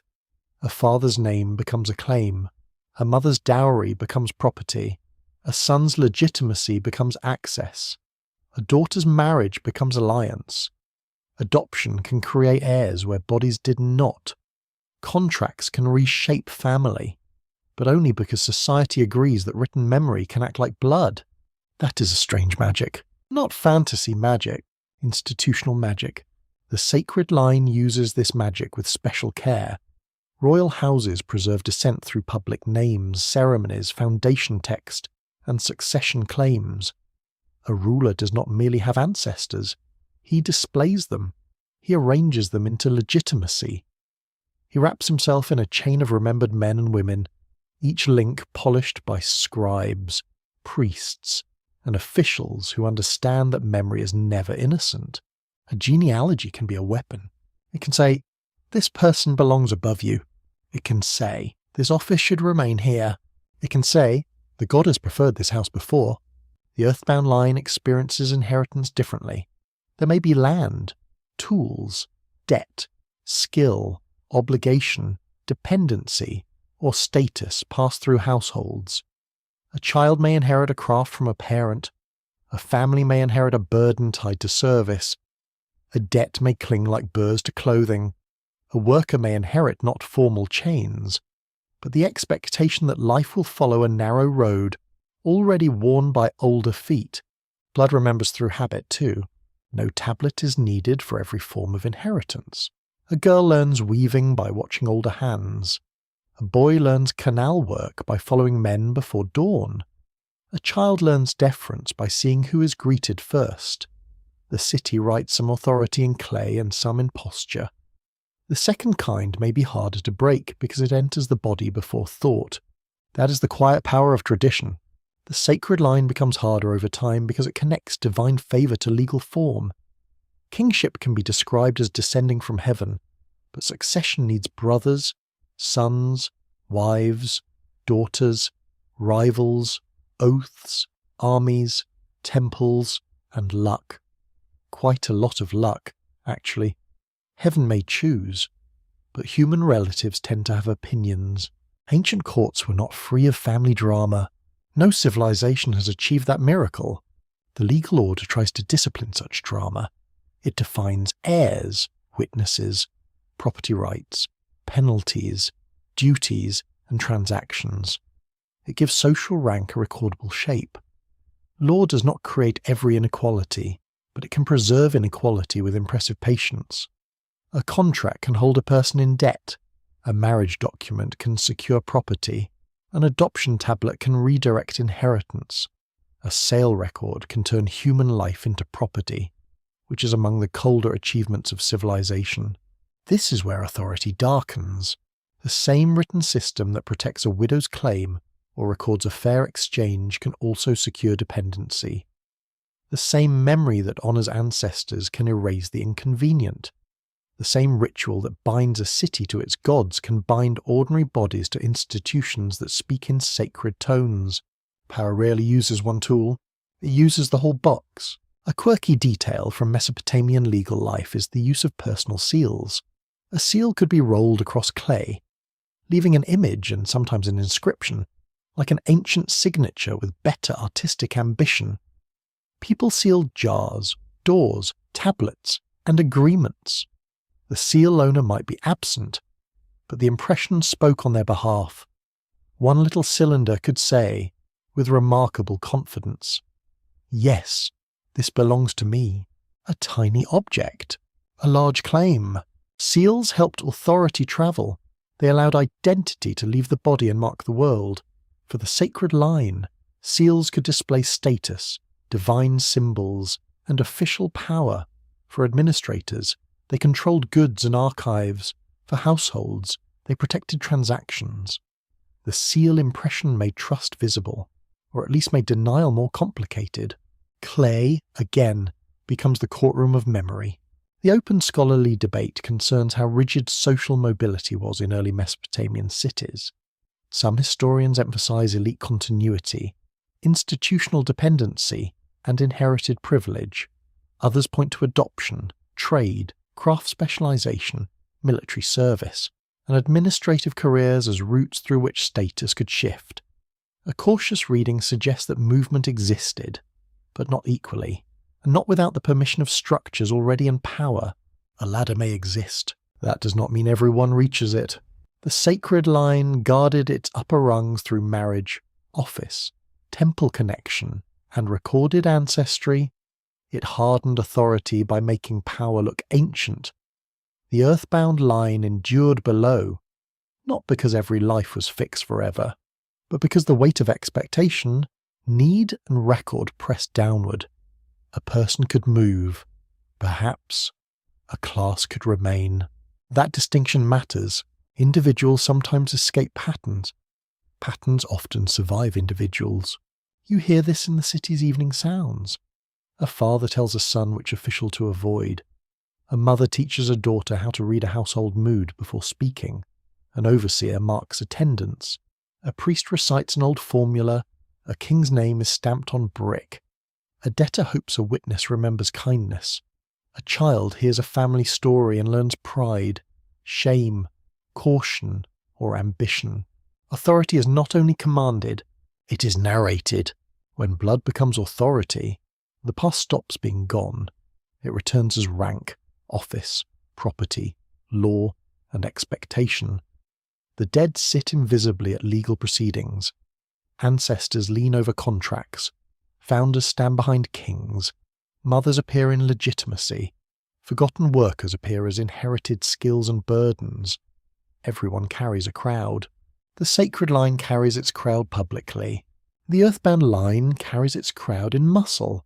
By night, the courtyard empties. Tablets are stored. Seal impressions dry. The disputed field still lies under the same stars. But its meaning has changed because clay now says who may claim it. Somewhere, a family feels secured. Somewhere else, another family feels narrowed by the same act. Justice and power sleep under one roof. It is possible that this is where the two bloodlines become most real, not in mythic origin, but in repetition through law and memory. Sacred descent becomes rule because records protect it. Earthbound labour becomes destiny because institutions expect it. The city no longer needs to invent the division each morning. It has inherited it. An inheritance is one of humanity's oldest spells. Labour becomes humanity when a story is repeated long enough. Not because work is shameful. Work is older than cities, older than kings, older than temples, older than any scribe pressing signs into clay. People have always gathered food, carried children, mended shelters, shaped tools, followed animals, watched seasons, and learned the stubborn moods of earth. Work is not the problem. The problem begins when work becomes destiny for some, and command becomes destiny for others. You stand at the edge of a field before sunrise. The darkness is thinning, but the heat is already waiting beyond the horizon. Water moves slowly through an irrigation channel, reflecting a pale strip of sky. Reeds whisper beside the bank. The soil smells wet and mineral, with the sour richness of old river mud. A worker steps into the field, and the mud closes around his feet. The day accepts him without ceremony. This is the ordinary human story in Sumer, not the shining story carved for kings. It is the story of those whose lives were measured by grain, wool, fish, clay, reeds, livestock, and water. It is the story of women bent over grinding stones, men clearing canals, children learning tasks too early, herders walking beyond city walls, and boatmen guiding cargo through brown currents. Their line is not glamorous. It is immense. Mainstream historical research confirms that early Mesopotamian civilization depended on intensive agriculture, irrigation management, craft specialization, and large-scale labor organization. Scholars at universities such as Yale, Chicago, and Pennsylvania have shown through administrative tablets and excavated settlements that ordinary workers sustained temples, palaces, households, and trade networks. Without them, the famous cities would have been elegant piles of hungry brick. That is worth remembering. A city cannot eat inscriptions. The earthbound line becomes humanity because most people lived closer to this rhythm than to royal ceremony. Their world was not defined by divine election, but by need. Water must arrive on time, seed must be saved, animals must be watched, tools must be repaired, bread must be baked, children must be fed, bodies must continue. Even when stories told them continuation was service. You hear the grinding stone. Back and forth, back and forth. The sound is low, dry, and endless. Grain cracks under pressure, flour gathers slowly. The hands that move the stone are practiced, but practice does not erase strain. Dust settles on skin, a shoulder tightens. A child waits nearby, still half asleep, watching the movement that may one day become her own. This is inheritance without a royal seal. The earthbound line passes through skill, necessity, debt, and expectation. A household teaches what it knows because survival demands it. The work is not merely assigned by institutions, it is absorbed through family. A child learns where to find reeds, how to patch a wall, how to judge a jar, how to avoid an overseer in a bad mood, and how to stretch barley when the ration feels insultingly philosophical. Hunger has a sharp education, yet to call this line only oppressed would miss its depth. These people knew the world intimately. They understood soil, animals, tools, fermentation, weather signs, clay texture, boat balance, fire temperature, and the difficult mathematics of keeping a household alive. Their knowledge was not always written, but it was exact. A mistaken canal slope could ruin a field. A poorly fired jar could waste grain. A neglected animal could cost a family its future. Practical wisdom is quiet power. The tablets rarely honour it as wisdom. They record output. They count rations. They assign tasks. They make the worker visible through institutional need. Still, behind each number is intelligence. A rationalist may say barley given to a work group. It does not say who knew the best place to stand in shade, who sang while carrying bricks, who could mend a basket fastest, or who remembered a flood mark on an old wall. The official record is thin. Life is not. A quirky detail from daily Mesopotamian life concerns the importance of the date palm. It gave fruit, fibre, shade, wood, and sweetness. One tree could seem almost like a patient household member, useful in too many ways to ignore. Ancient people did not need wellness influencers to tell them dates were valuable. They had stomachs, trade, and common sense. Such details anchor the earthbound line in real abundance. Labour was not only suffering, it produced meals, textiles, music, trade goods, festivals, houses, tools, and the small comforts that make life bearable. A brewer could take grain and create nourishment, pleasure, and social ease. A weaver could turn wool into warmth and status. A potter could shape storage, cooking, and beauty from clay. Work carried creativity. Even when controlled by larger powers, the tragedy is not labour itself. The tragedy is unequal memory. Royal work becomes legacy. Sacred work becomes ritual. Ordinary work becomes background, even when it fills the world. The earthbound line is everywhere, yet often unnamed. It is the smoke from ovens, the paths along canals, the groove in a grinding stone, the worn threshold, the patched wall, the calloused hand. It is civilization felt rather than praised. Perhaps that is why it endures in fragments. Archaeologists find tools, bones, seeds, hearths, storage jars, loom weights, fish remains, and traces of houses. These are humble witnesses, but they speak strongly. They show diet, work, craft, trade, disease, and domestic life. Scientific studies of ancient plant remains, animal bones, and settlement patterns have deepened understanding of how ordinary Mesopotamians lived within changing environments and social systems. The field and kitchen become archives. The open scholarly debate asks how much agency ordinary workers possessed within temple and palace economies. Some researchers emphasize dependency, ration control, and institutional power. Others point to household production, local exchange, seasonal flexibility, and skilled labour as signs that workers were not simply passive subjects. A careful reading lets both truths stand together in the same dusty room. People endure systems. They also manoeuvre inside them. A worker may resent an obligation, but still take pride in skill. A weaver may be rationed by an institution, but still teach craft with authority. A canal worker may curse the task, but understand water better than any official. An ordinary person may bow at the temple and complain about temple demands before dinner. Human beings are wonderfully inconsistent, which saves history from becoming a dull diagram. You walk through a working quarter at evening. The air cools slightly. Fish cook over small fires. A baby cries, then laughs at something invisible. Someone beats dust from a garment. Someone counts jars. Someone tells a story about a foolish official, lowering his voice at the best part. The city's grand structures fade into the background, while households glow with small survival. Here, labour becomes humanity. Not because humans exist only to serve, but because ordinary people transform necessity into life. They take obligation and make meals from it. They take mud and make houses. They take wool and make warmth. They take grief and make songs.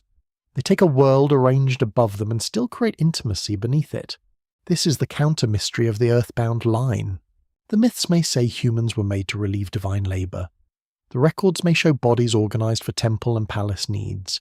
Yet the same humans become more than their assigned purpose. They love, remember, joke, bargain, pray, teach, mourn, and imagine. They turn service into culture. They turn endurance into inheritance. A god may receive bread. A child receives a lullaby.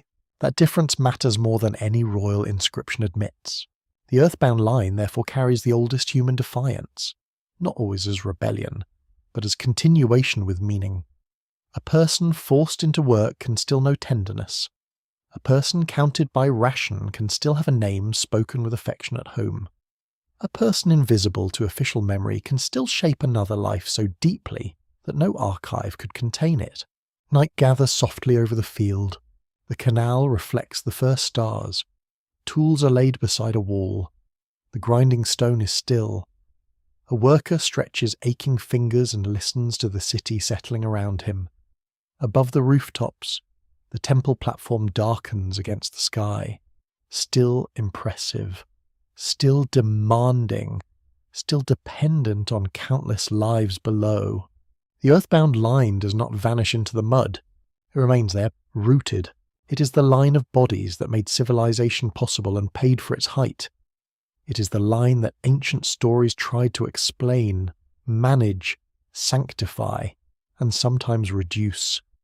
Yet it's also the line that kept remaking the world each morning, not as myth, but as bread, water, cloth, shelter, memory, and breath.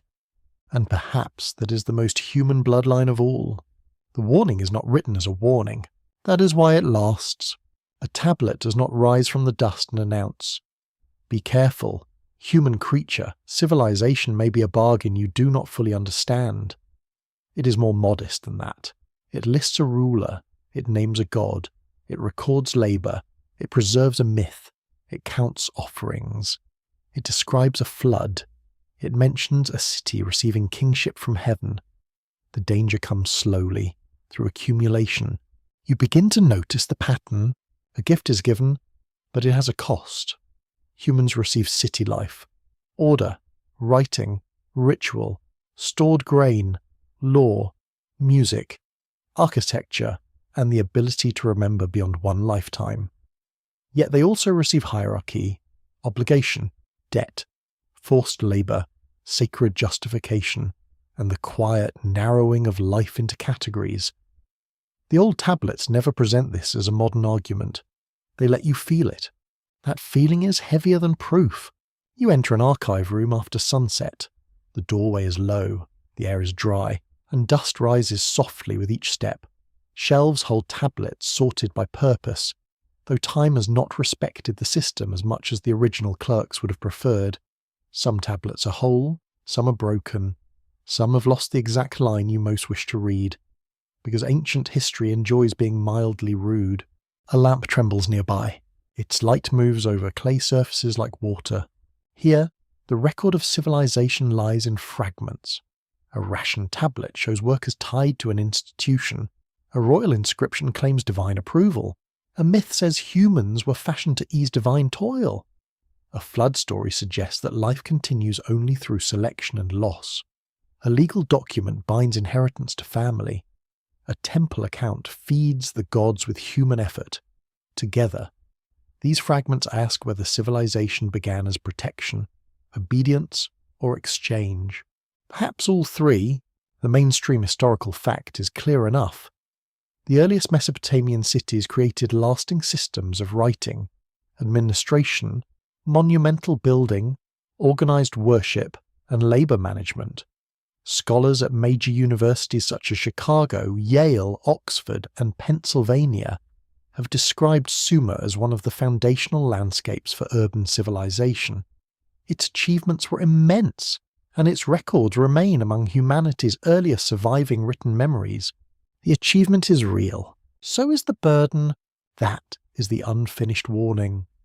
Do not admire the ziggurat without feeling the brick carrier. Do not praise the king's inscription without hearing the ration list. Do not marvel at divine descent without asking who benefited when power learned to call itself sacred. Do not romanticize the earthbound line as simple, pure, or noble in a decorative way. These were living people, not symbols arranged for our mood. The tablet asks for attention, not worship. The two bloodlines, when read carefully, become less like a secret code and more like an ancient diagnosis. One line claims closeness to the gods, to titles, to order, to memory guarded by officials. The other line bears the labour that makes order visible. The first speaks through hymns, royal names, temple offices, and genealogies. The second speaks through grain dust, brick weight, worn tools, ration bowls, and the marks of work on bodies. Both lines belong to humanity. That may be the warning's deepest cut. It would be easier if the sacred line were monstrous and the labouring line purely innocent. It would be easier if the tablets showed villains from heaven and victims from earth with clean borders between them. But ancient life was more tangled. A worker could believe in the god. A priest could fear hunger. A queen could protect dependents. A king could build canals that fed ordinary families while also claiming glory from their labour. Civilization is not a clean wound. It is a healed scar that still aches. You stand near a city wall and feel the night wind move over baked bricks.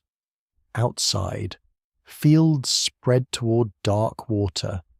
Inside, Households sleep under reed roofs and plastered ceilings. The city protects them from some dangers. It gathers people, stores food, organizes defense, and gives shape to memory. Yet the same wall also encloses obligation. Protection and control often share a gate. That gate is old. Every city since has inherited it in some form. A quirky fringed tidbit appears in the modern fascination with forbidden tablets, as if somewhere one perfect object explains everything no museum dares reveal. The idea is deliciously dramatic, like a candle-lit corridor with suspiciously convenient thunder. Yet the real secret is almost more unnerving. The tablets are not forbidden. Many are published, catalogued, studied, translated, debated, and displayed. The mystery survives in plain sight. That is worse, somehow. There is no need for a hidden vault when ordinary records already whisper uncomfortable things. A rationalist may be more dangerous than a lost prophecy. A legal contract may reveal more about power than a mythic monster. A school exercise may show how hierarchy entered young minds. A royal inscription may show how smoothly devotion and politics can wear the same garment. The warning is distributed, it is scattered across clay. The open scholarly debate asks how far we should treat Sumerian institutions as the beginning of systems later called the state. Some researchers emphasize the emergence of administration, taxation, law, and elite control. Others prefer caution, pointing to local variation, communal practices, religious obligations, and shifting political forms. Another discussion asks whether early cities were experienced as liberation from uncertainty, submission to hierarchy, or both in one difficult breath. The answer refuses to sit still. Imagine a farmer entering the city during a festival. He brings goods, sees music, lights, offerings, and a god's procession. He feels awe, belonging, and perhaps relief that the city endures. Then, days later, he returns for an obligation, a delivery, a ration, a dispute, or an order. The same institution that dazzled him now measures him. The same God who blessed the city also receives from his labour. No single feeling is enough. A worker might love the city and resent it. An official might believe the system sacred and still profit from it. A ruler might imagine himself servant of heaven while commanding earthbound bodies. A scribe might preserve truth and hide truth in the same tablet. Simply by choosing what deserves a line, the tablet's warning is about memory too. Who gets remembered as founder? Who gets remembered as burden? Who gets remembered as chosen? Who becomes a number? These questions drift through the archive like dust. They settle on your hands. They make the ancient city feel near, not because it resembles the present in every detail, but because human arrangements still search for stories that justify themselves. Titles change, buildings change, languages change. The old habit remains familiar. Power explains why it should stand higher. Labour is asked to keep standing. The unfinished warning also touches creation itself. If humans are made from clay and divine blood, then no person is only low or high. The sacred line cannot erase its mud. The earthbound line cannot be reduced to mud alone. Every human contains mixture. Every hierarchy must work hard to deny that shared origin. It must repeat titles, guard doors, control marriages, record debts, stage rituals, and teach children where to bow. The effort reveals the anxiety. If the division were truly natural, it would not need so much maintenance. That thought lingers in the dark archive. The tablets sit quietly, but they seem almost alert. They have watched empires rise over them. Languages change above them. Museums rename them. Scholars debate them, and sleeping listeners return to them in imagination. Their warning remains unfinished because every age must decide how to read it. Perhaps civilization is a gift. Perhaps it is a bargain.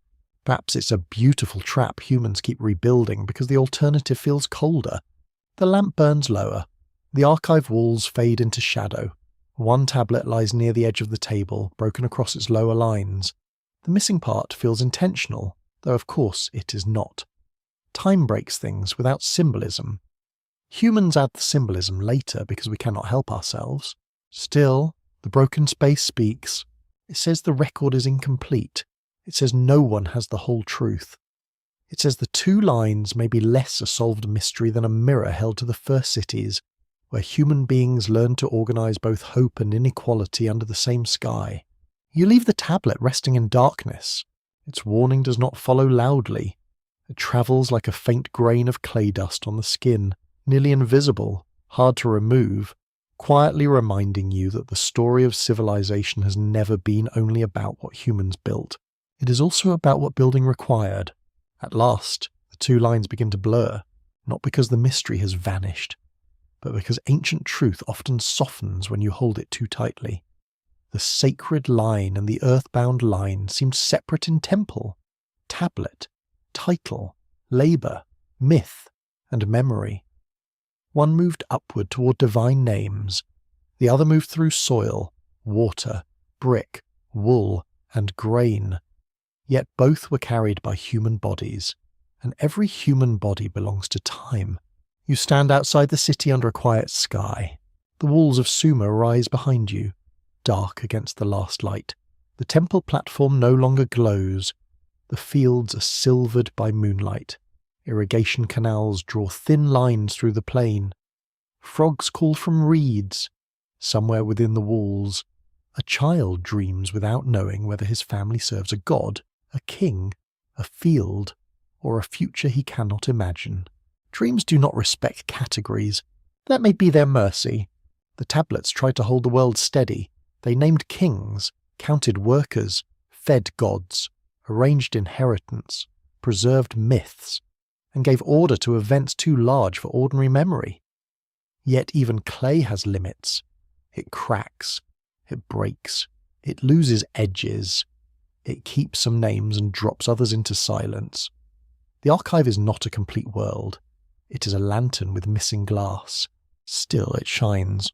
Mainstream historical research continues to show that Sumerian civilization gave humanity some of its earliest known cities, writing systems, administrative institutions, literary traditions, and monumental religious architecture. Scholars at Yale, Oxford, Chicago, Pennsylvania, and other major institutions have spent generations reconstructing this world from tablets, ruins, seals, pottery, bones, and buried architecture. Their work reveals achievement, complexity, inequality, creativity, and unanswered questions. The unanswered questions matter most tonight. Were ancient claims of divine descent sincere theology, political performance, inherited ritual, or all at once? Were creation stories about humans made for labour-sacred explanation, social justification, or deep reflection on human suffering? Were the two bloodlines literal, symbolic, institutional, or poetic? The tablets do not close the door. They leave it slightly open, which is much more effective. A closed door ends curiosity. An open door breathes. You look back toward the city and imagine all its lines at once. The king in his guarded room, troubled by omens. The priest near the shrine, attentive to ritual purity. The high priestess listening to a hymn in the dimness. The scribe copying signs until his wrist aches. The weaver counting threads. The canal worker watching water levels. The mother breaking bread for a child. The old man telling a flood story with details that change each time. All are human. That simple truth unsettles the grand division. The sacred line is human. Even when wrapped in divine language, it hungers, fears, ages, schemes, prays, and dies. The earthbound line is human. Even when reduced to ration, task, or service, it loves, remembers, invents, laughs, teaches, and dreams. The old system tried to arrange human beings into heightened depth, but life kept crossing the boundaries. A worker may carry sacred knowledge. A queen may know loneliness. A priest may fear the same illness as a field hand. A child of officials may envy the freedom of another child running barefoot by the canal. A servant may understand the city's real workings better than the man whose seal authorizes them. The human world is always more tangled than its official categories. This is where the two lines enter one dream, not a dream of equality fully realized in ancient streets, because that would be too easy and not honest. The inequalities were real, the burdens were real, the temple storerooms, legal tablets, royal inscriptions, and ration lists all speak with the dry authority of actual structures. Yet beneath those structures flows the older unity of clay, breath, hunger, death, and memory. Everyone returns to earth. Even sacred blood darkens in the grave. A quirky final tidbit lingers in the afterlife of Sumer itself. For centuries after Sumerian stopped being spoken as an everyday language, scribes still studied it, copied it, and treated it as a language of learning and tradition. In a way, Sumer became ancient to the ancients. Imagine that. A dead language doing what dead languages do best, making students anxious and scholars feel important. The old world kept becoming older. Its memory survived by transformation. Sumerian myths passed into Akkadian traditions. Flood stories travelled. Ideas of kingship changed. Gods received new names or new roles. Cities fell, rose, and fell again. Tablets broke and were recopied. One age inherited another not cleanly, but like a dream remembered at dawn. That is how human memory works. The open scholarly debate remains gentle but persistent. Some researchers emphasize Sumer as a cradle of urban civilization, while others warn against treating it as a single origin for everything that followed. Some study elite ideology, while others recover ordinary lives through archaeology and environmental evidence. Some read myth for theology, others for society, and others for literary beauty. The truth seems to require all these lights at once. One lamp is never enough. You allow the city to dissolve into layers. First the royal names fade, then the temple accounts soften, then the ration lists blur, then the myths become murmurs, not because they are false, but because they are old. The figures remain for a moment in moonlit outline. King, priestess, scribe, weaver, farmer, child, survivor, sage. Then even those outlines loosen. What remains is not a solved mystery. It is a human question shaped like clay. Why do people build worlds that lift some and burden others? Why do they explain those worlds through heaven, blood, origin, law, and memory? Why do the burdened continue making beauty? Why do the powerful fear disappearance so much that they carve their names into brick? Perhaps civilization begins in fear. Perhaps it begins in hunger. Perhaps it begins in the hope that if enough people agree on a story, the river will stay in its channel and the night will not swallow the city whole. The two bloodlines may be less about two kinds of humans than about two stories humans tell about themselves. One story says, we come from above and therefore we guide. Another says, we come from earth and therefore we bear. Yet the tablets whisper a third possibility, quieter than both. You come from mixture, clay and breath, labour and imagination, body and memory, obedience and questioning, hunger and song. The sacred and the ordinary are not as separate as ancient institutions wanted them to be. They meet in every loaf of bread offered to a god and every loaf broken for a child. Night deepens over the plain. The canals no longer shine. The temple is only a darker shape against darkness. The city sleeps, but the tablets continue their small, dry vigilance in storerooms, ruins, museums, and dreams. They do not give the final answer. They give fragments, and fragments can be kinder than conclusions. A final answer would close the ancient world. The fragments let it breathe. So the two lines drift together now, not erased, not denied, but softened by distance. Sacred descent and earthbound labour return to the same dust. The king's name and the worker's unnamed hand settle beneath the same stars. The old clay holds what it can. The silence holds the rest. And perhaps the story is not yet complete. Now the night grows gentler. You no longer need to hold every name, every city, every tablet, or every troubled question. Let the ancient plain move farther away, until the walls of Sumer become only a low line beneath the moon. Let the river loosen its sound into something slow and soft. Let the reeds bend. Let the dust settle. The workers are resting now. The scribes have set down their styluses. The priest has closed the shrine door. The queen sleeps behind cooled walls. The child beside the doorway has turned once in sleep, then gone still again. Even the gods, who were fed by human hands, seem quiet in their shadowed rooms. Nothing more needs to be decided.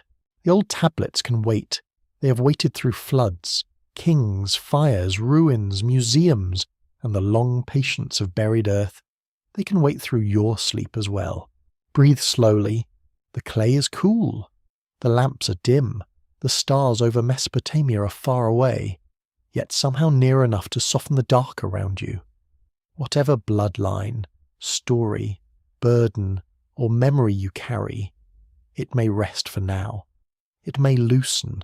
It may return to the deep, calm silence from which all stories rise. The ancient city fades. The river keeps moving. And somewhere in the dream below history, a tablet lies quiet in the dust, holding one last unfinished line for another night. Good night.